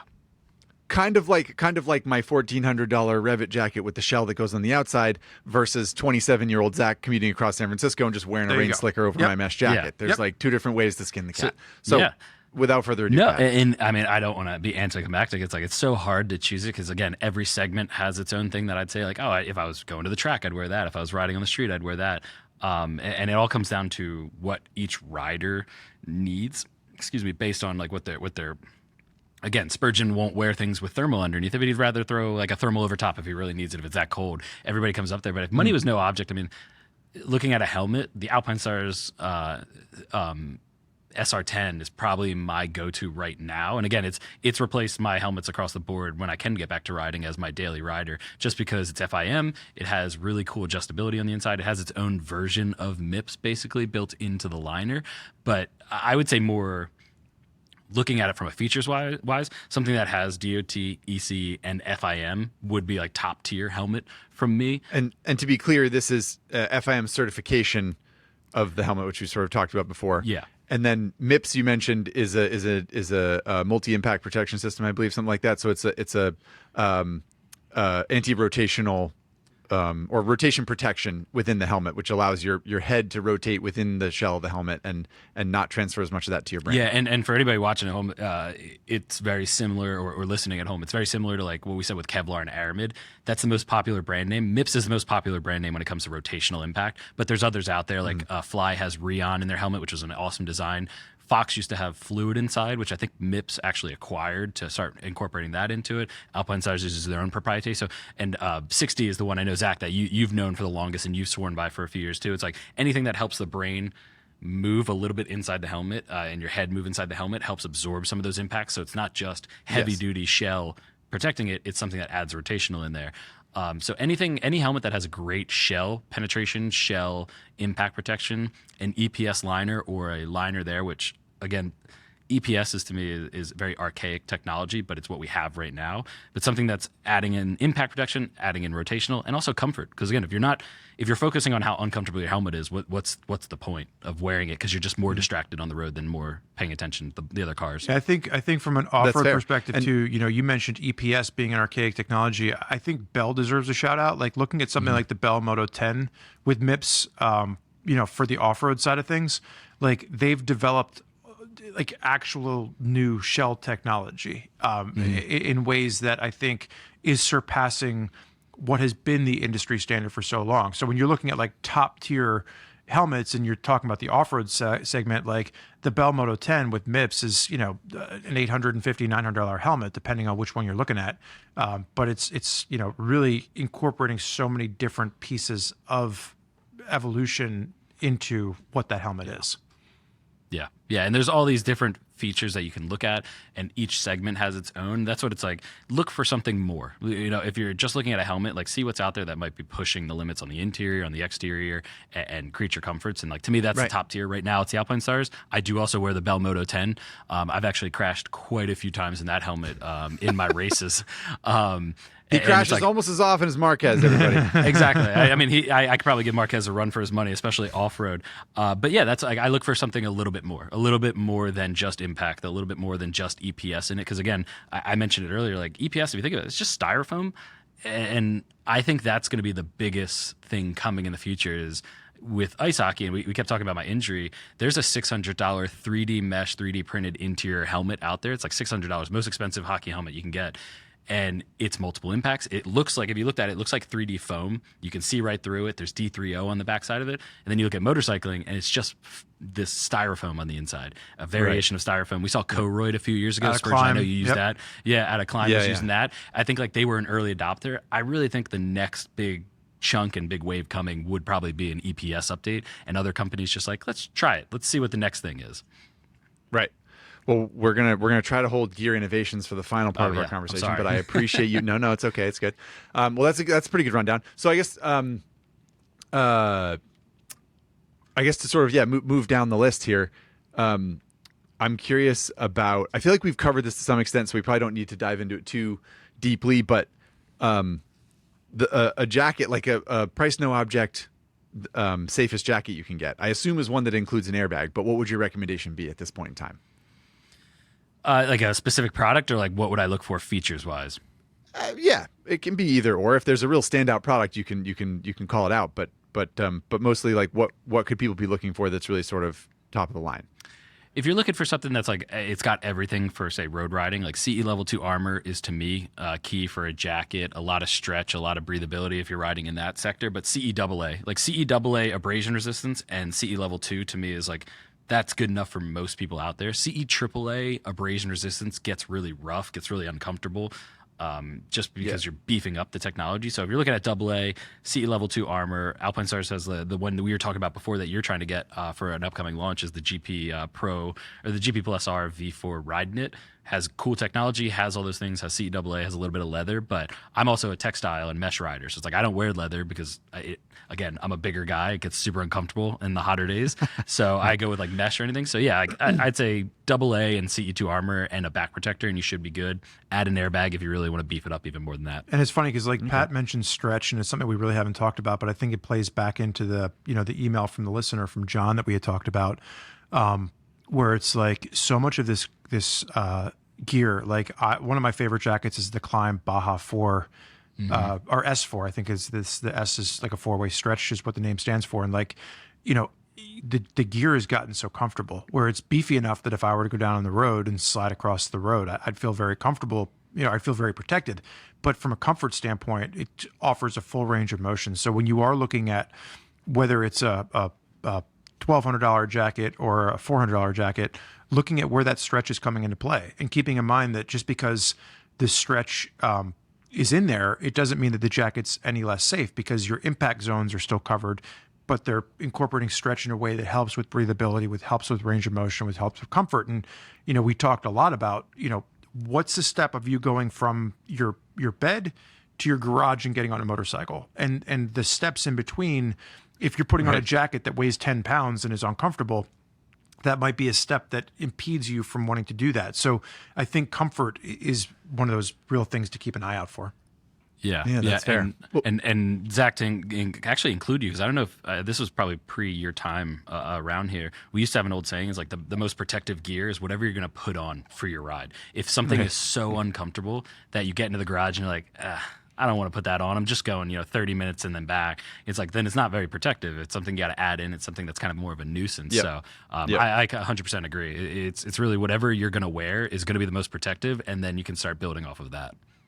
So, I guess to round out this conversation, any other pieces like gloves, pants, boots, or shoes, like any other pieces of gear that come to mind as sort of like the price no object, or just sort of like like ultimate protection that really sort of products or technologies that stand out in those categories that people could be looking for if they really want the best of the best?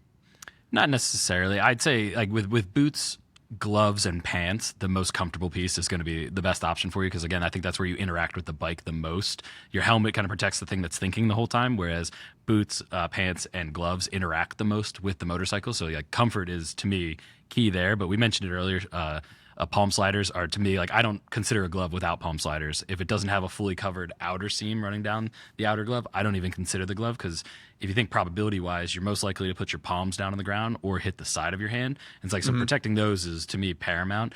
A lot of people are like, if it doesn't have touch tech, I don't want it. It's like, I'll take my gloves off probably anyway to use my phone. Those are things I look for, and little features like that. But really, comfort is, to me, the number one thing.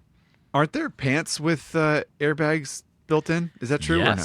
Yes, I've been jokingly calling them the Kardashian 4000s, because on instant inflate, you're going to be more stout than you were before. Those are great. I know like those have been going around. I think that's where airbags might be pushing the limits of it, but I haven't got my hands on those yet. I would like to mess around with them. Okay. I always think though that if they're a tethered system, so it's a brand. I think Helite was working with the brand to bring them in the United States, and they are available. And it's just a simple tethered system. But then if you're wearing that with a Helite airbag, you have two things attached to the bike that you got to remember to unhook every time you get off the bike. You still have to leave the bike. And to me, the friends I have that I've been riding with since I was a kid, I'd be more concerned about standing in line at the gas station to have them yank the cord and just hand me the $40 to replace the cartridge and laugh the whole time. But they're out there. It's just, to me, airbags are going to be protecting the main organs and the main torso of the body. And that's kind of the biggest advancement there so far. I just want to hit on a few things because I do think it's important to note that like a lot of what we're talking about is probably high level, right? But I think just from a basic standpoint for people that are listening to this, and I know we talked about, maybe throwing out some alternative options, but I think just denoting for people, let's think about gloves for a second. The types of leather that you're going to find in gloves are completely different than the types of leather you might find in a jacket. A jacket might be buffalo leather. It might be cowhide. It's thicker traditionally. It doesn't have to be as comfortable. Pat was talking about interacting with the motorcycle. With your hands, you're interacting with the controls, and tactile feedback is very important. So typically what you're going to see as you get up into higher end gloves is different types of leather. Kangaroo leather made from a kangaroo is typically like half the thickness of bovine leather, but with the same amount of abrasion resistance. So you might see goat skin as a compromise, right? Like goat leather in gloves is very popular. It's not quite as expensive as going into like kangaroo or even stingray leather, but it's thinner than what we're seeing with cowhide, and it allows better tactile feedback. So depending on where your price point is that you're shopping for, it's not so much that cow leather won't protect you, but it doesn't give you the same tactile feedback as getting into a $400 glove that has a combination of stingray or kangaroo leather.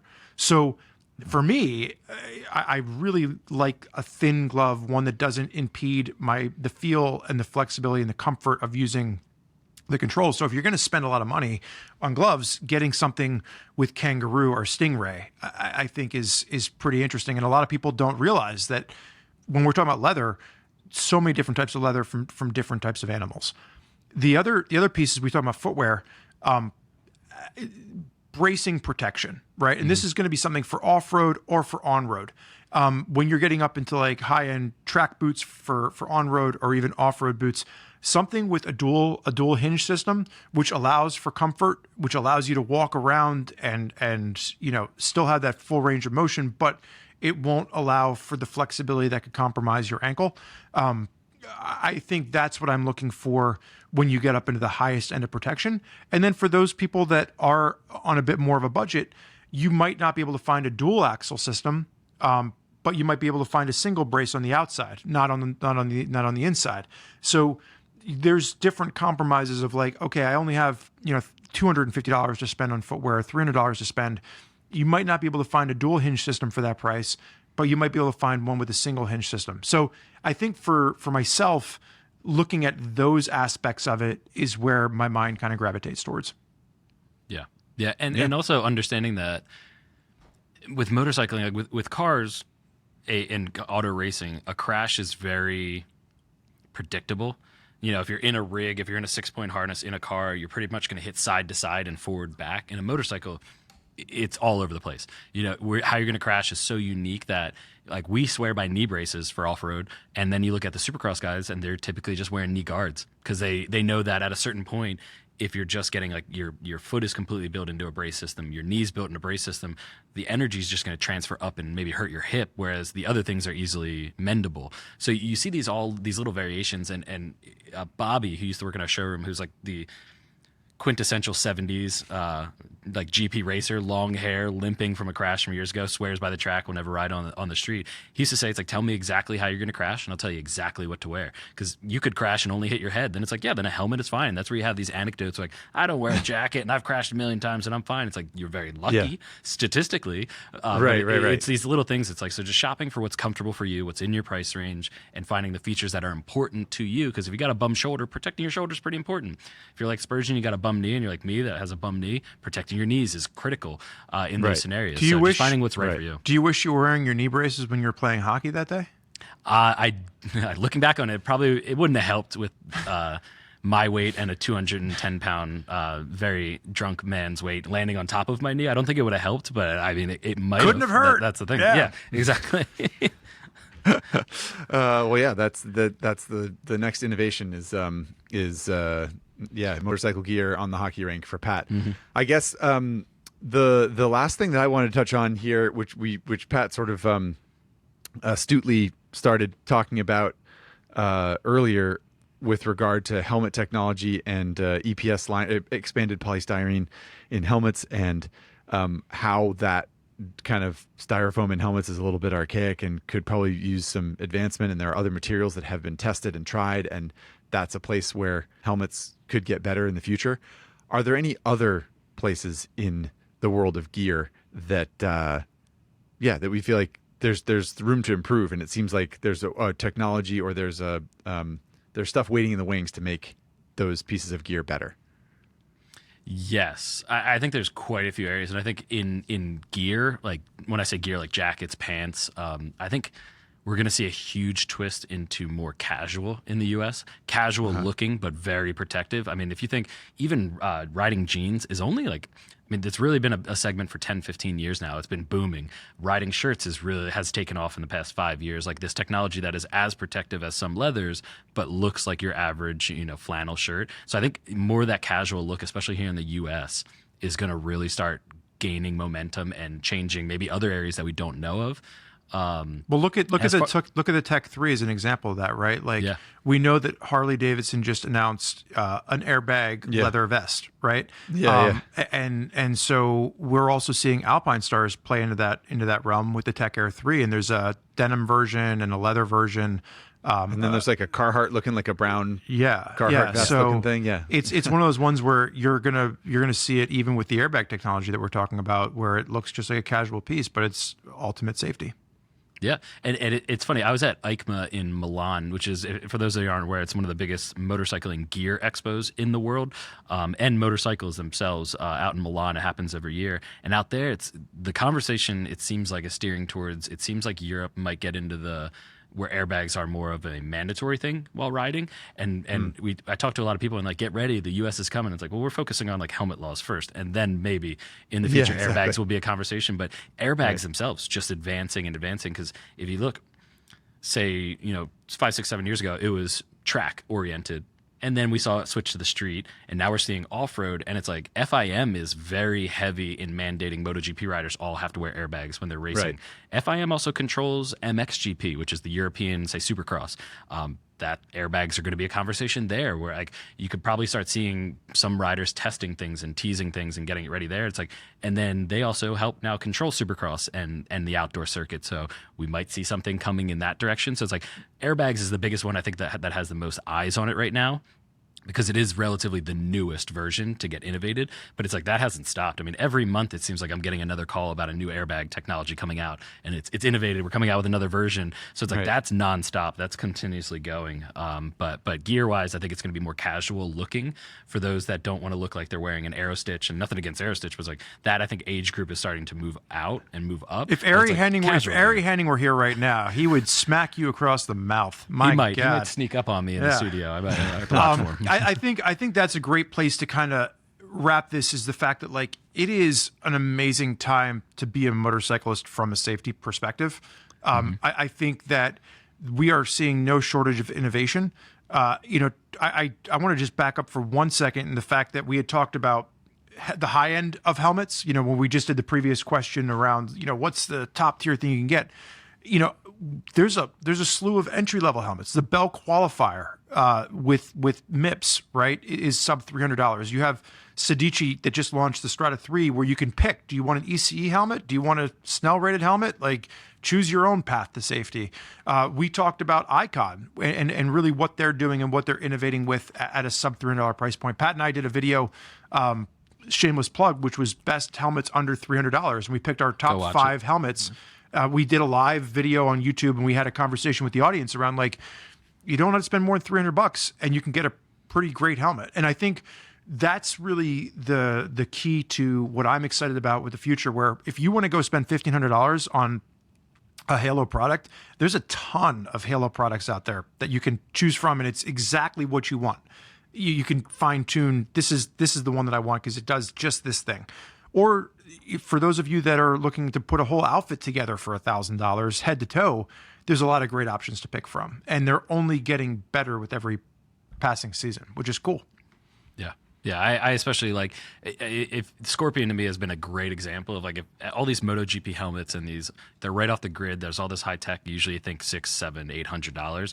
The R1 Air helmet from Scorpion to me clicks all the boxes. It's sub $400, and like that's a solid, one of the lightest weight helmets out there. So yeah, it's funny, and all my friends do it to me too, because whenever they're shopping for new gear, they make sure they put the price point first. Like, I have this much to spend, and I want this, and this. What's the best gear? And it's like I'm kind of like their AI to ask random questions about gear to. But it really comes down to that. Like there's great innovations at every point. It's usually when you get up to those higher price points that you get kind of everything. Everything is thrown into the design. But there are solid options under that $300-$400 price point. Well, while your friends might look at you as nothing but a robot, Pat, here at High Side, Low Side, we know that you are a human being that does not have robot capabilities when it comes to playing a game about engine sounds. This is going to be completely up to you to win or fail, and you cannot use any technology to help you. I'd like to. Can I explain something to the audience? Because I feel like the last Absolutely episode I was on.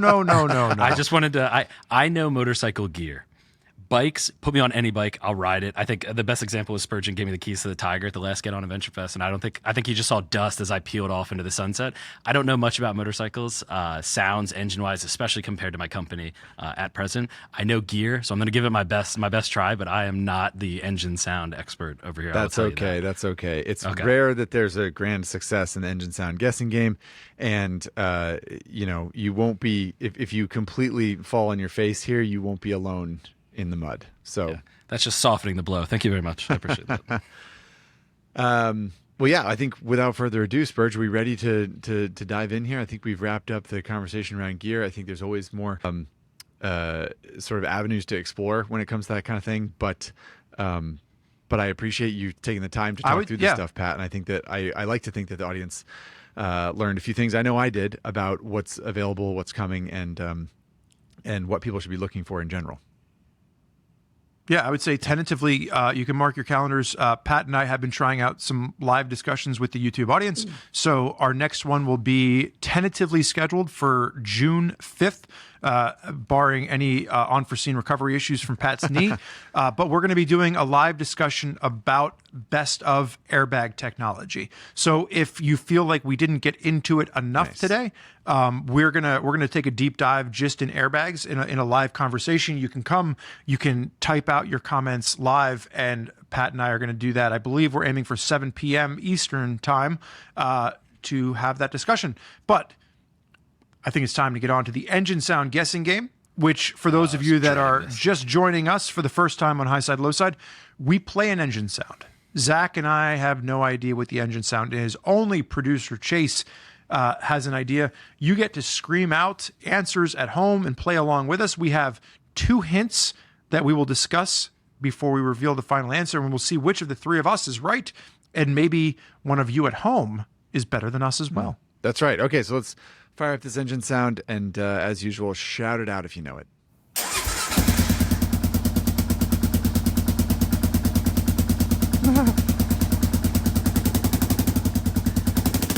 I am feeling a lot more confident than I was a second ago.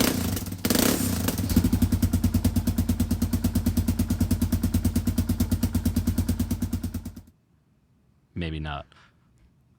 That's the Craftsman lawnmower from my garage. You're smiling more than I expected you to be, Pat. Do you feel a little bit more confident now? Do you have any like sort of broad guesses here? Can you tell us how many cylinders the engine has, perhaps? I mean, I'm not gonna lie, Spurgeon is spot on. It sounds like the Craftsman that the only thing I can ride right now is my Craftsman around the yard when I'm doing it. But no, I feel like I might have experienced this bike at 70 miles an hour in the winds of Mojave down the highway, and then an entire week at the first Get On Adventure Fest out there on this bike. Unless I'm aging to a certain point, but I don't know. Should I just say what? How many cylinders do you think it is? That sounded like a single. Okay. I don't know, like, or maybe V4. I don't know. No, I think, I'm you're judging on the right Zach's track face with the off it. single. And to let everyone in on the inside joke here, the bike you're referring to that you rode at Get On Adventure Fest would be a Kawasaki KLR 650. Is that correct?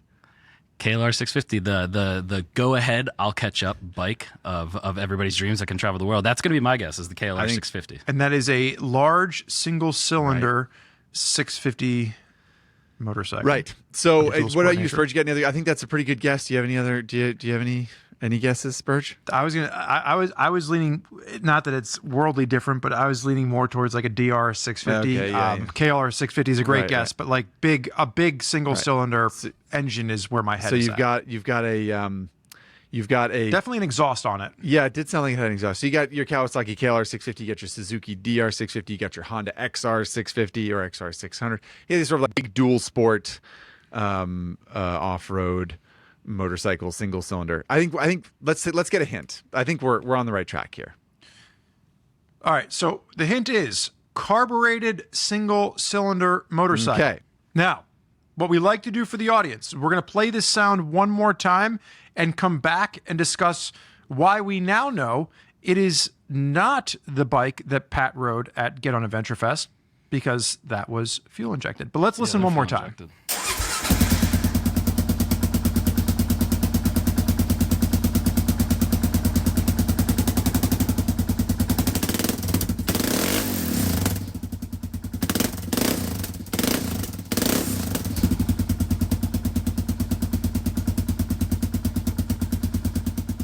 Okay. All right. So It could think we be can rule an out- older KLR 650 for yes, what it's because worth. older KLRs Yeah, we could rule out were MotoGP bikes too. carbureted. Yeah, It is we could rule electric that out. start but carbureted, so it's not crazy vintage. Like it's not like way back where you had to kickstart the thing. So yeah, Well, when did the KLR 650 get fuel injection? Wasn't that fairly recently? I feel like It was that was the like newest. it was an Was it upheaval 2017 in, maybe? in I'm that pretty sure. community, right? Yeah, No, when did I go on that? like 2020, It was 2021. really? That was when it got fuel 2020.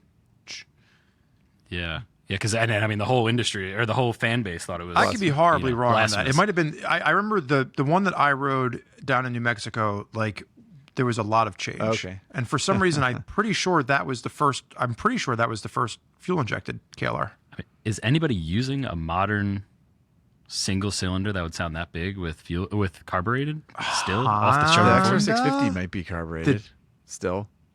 Yeah. I mean, like dirt bikes got rid of it. I mean, 2013, 2014 Yeah, was yeah. when most of them started Yeah. walking to fuel. And what about the DR Injection. 650? I think the DR 650 might It still might be. be. Might. All right, still I be think we go on to the carbureted. next hint. Does that But we don't know if have- it's Yeah, we new don't or know if old. it's new Yeah. or So old. hint number 2. Let's go to the next hint. Okay.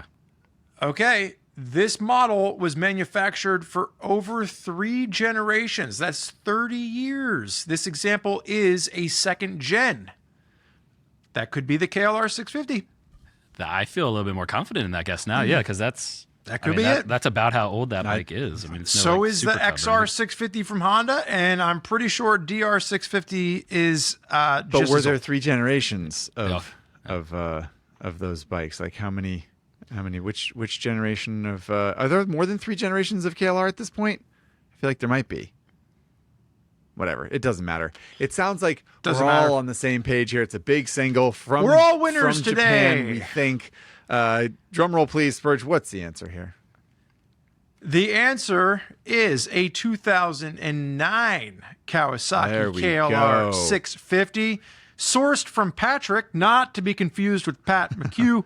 Not my bike. It does have an exhaust on it. It's a Jardine RT5 exhaust and Jungle website generic baffle, whatever that means. So, you were right, Pat. I mean, Right out of the gate, KLR you guessed 650. KLR You called 650. it, man. And you said all There this you talk go. about I'm not good at the Honestly. engine sound guess game. I don't really know. And then, boom, you nailed it. Yeah. It's just like how I play pool at the bar. He's like, I've never played this game before, and then I come in, I hustle you for your money. But no, I mean, I think I spent a full week on that, catching up to everybody else on the trail. So a lot of time without hearing any other bikes, and just that one playing in my head. Awesome bike though. That'll do anything. I don't think it knows what gear it needs to be in between first and second, but amazing bike. So Pat's being quite humble here. What we'll have to do is see if our esteemed editor, Matt, can find the picture of Pat jumping a KLR 650 on the motocross track out in Mojave that year. Because the picture exists. It's up there. So we'll have to see if we can think throw I it up broke for the the audience. Yes, indeed. Well, I think without any further ado, we have some comments to get to. We've got some viewer odds and ends that we need to address. But Pat, we've used up enough of your time, my friend. Thank you so much for being here with us today. Yeah, thank you so much for having me. Like I said, it's always fun finding other people that want to talk about gear. For any customers out there, I do monitor our YouTube comment section. So if you have more questions, just throw them in there. It's usually me answering them back. But I'm always happy to talk gear. And I can't help you with bikes, but I can help you with gear. Well, we know you can help with one kind of bike. You know what a KLR 650 is from a mile away, it sounds like. Yes. And if anybody's wondering, don't take Route 2 into the canyons on a KLR 650 on knobby tires. It is not as fun as you would think. Good call out. All right. Well, thanks for hanging out, Pat. We appreciate it. And hopefully we'll have you on again sometime soon. Yeah, thank you. See, Pat, always enjoyable having Pat on the podcast. He is a wealth of information. That he is. Yeah, I hope y'all got a kick out of that. It's as we said, we realize that it's very suspicious for a gear retail company to be like, "Hey, here's some stuff you could purchase at our website." But we really hope that that you learned a thing or two from Pat's knowledge and Spurjo also just sort of talking through what exists and what you can focus on if you want to. Yeah. And Pat was being honest. He does monitor along with Zach and myself a lot of the comments on the YouTube channel. So if you do have any comments specifically as it relates to gear, feel free to drop a comment below if you're watching this on YouTube, and I'm sure Pat will be right there to respond to you. Indeed. And if you would like to win a t-shirt, what you can do is go to the Apple Podcast system and leave a review for High Side, Low Side. We spin through those reviews every now and then. We pick out ones that make us laugh or teach us something or tug at our heartstrings. You be creative with it. And if we select your Apple Podcast review to read on the air on High Side, Low Side, you will win a free t-shirt like this person did. Spurge, take it away. The winner today is It's a Zoo. And It's a Zoo says, "It's really not a bad show!" Exclamation mark. Like if you were thinking of listening to it, but then second guessed yourself because you thought, I don't know, this looks like it might be a pretty bad show. I think you would find that it's not so bad. The worst thing you could have to lose is time, which some would argue is maybe your most precious resource. But also, we gotta drive places and fold laundry. What else are you going to be doing? Learning calculus while driving? Give me a break. So, we've affectionately started calling this review the Acid Trip review because it seems like when the person wrote it, they were being really all too honest with themselves and with us.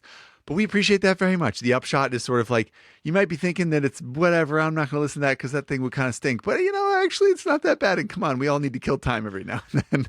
So we very much appreciate this honesty, the candor, and the casual nature of this review. And not bad is sort of what we're going for over here at High Side, Low Side. It's not great, but it could be a lot worse. So It's a Zoo. If you're listening and you recognize those words, please send your address and t-shirt size to highsidelowside at RevZilla.com. We will send you a t-shirt.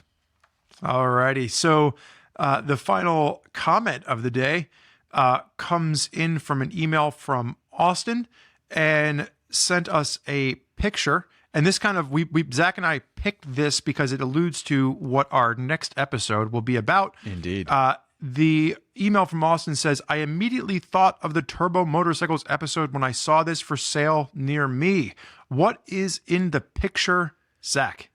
It is a photograph of apparently a Craigslist listing, as far as we can tell. Maybe it's offer up, whatever. Of a 1982 Honda CX500T Turbo. It is a vintage turbo motorcycle for sale in Montana for $5,500. It looks like it's in pretty good shape, honestly. If you live in Bozeman, check it out. Scoop it up if it's still for sale. Anyway, it is a throwback to many a comment and discussion we've had about turbo bikes.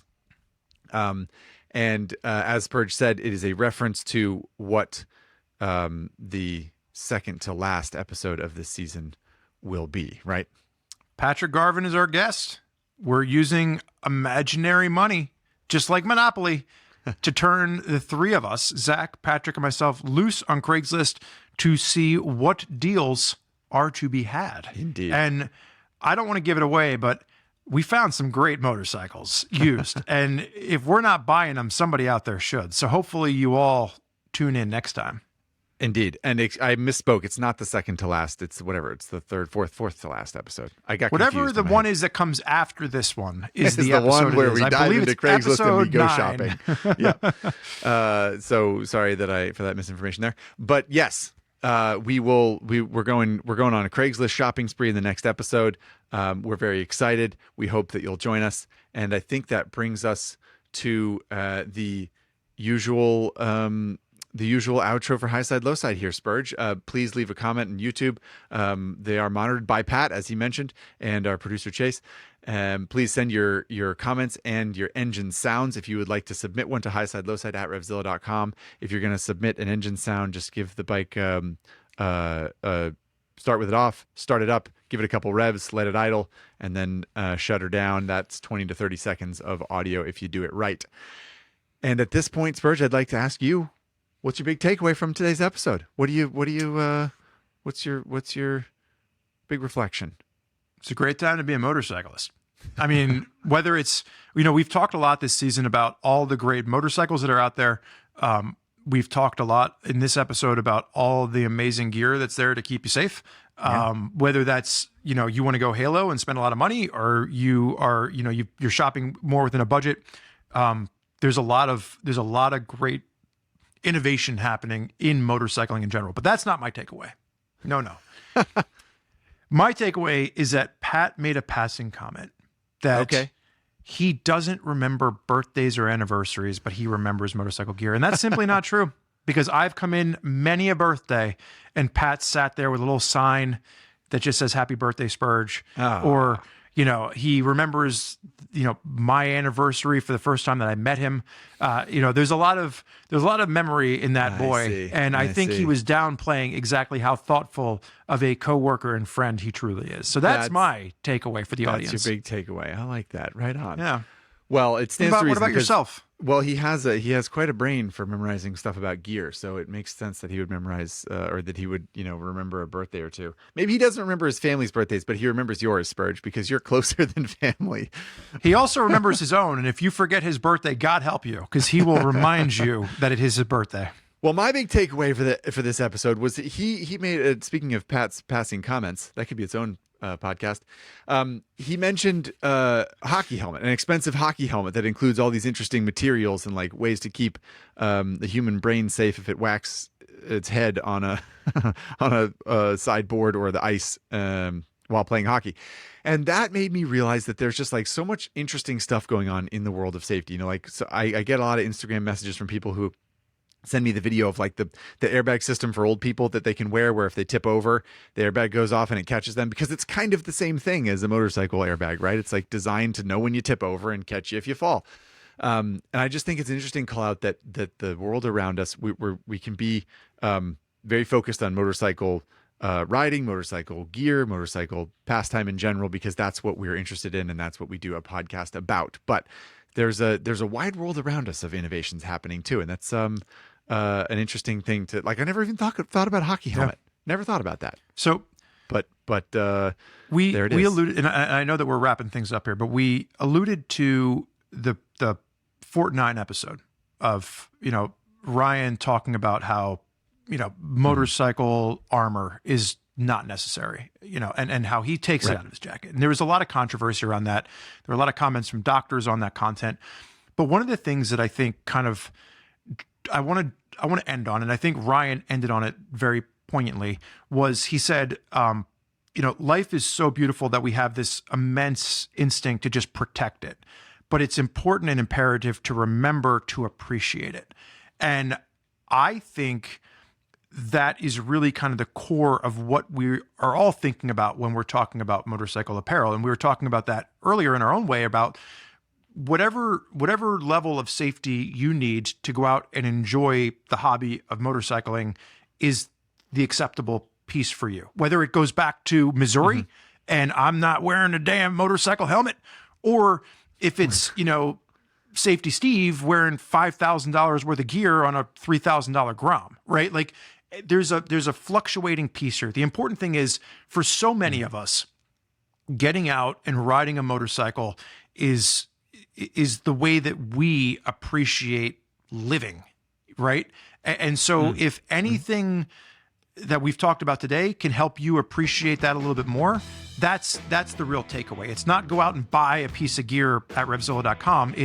There is this whole world of gear, and it's a range of what you can experience to help you go out there and experience life a little bit more fully. Love it. I'm misting up over here. It's so dynamite. shout out what to a way to Ryan end at it, Fort Spurge. 9, because that is straight from him. If you haven't seen Inspired. that video, you should check it out. Right. Well, I think that's it, everybody. That's the whole podcast. We've said everything we can possibly say today. Thanks for joining us. We hope we'll see you next time. And in the meantime, ride safe.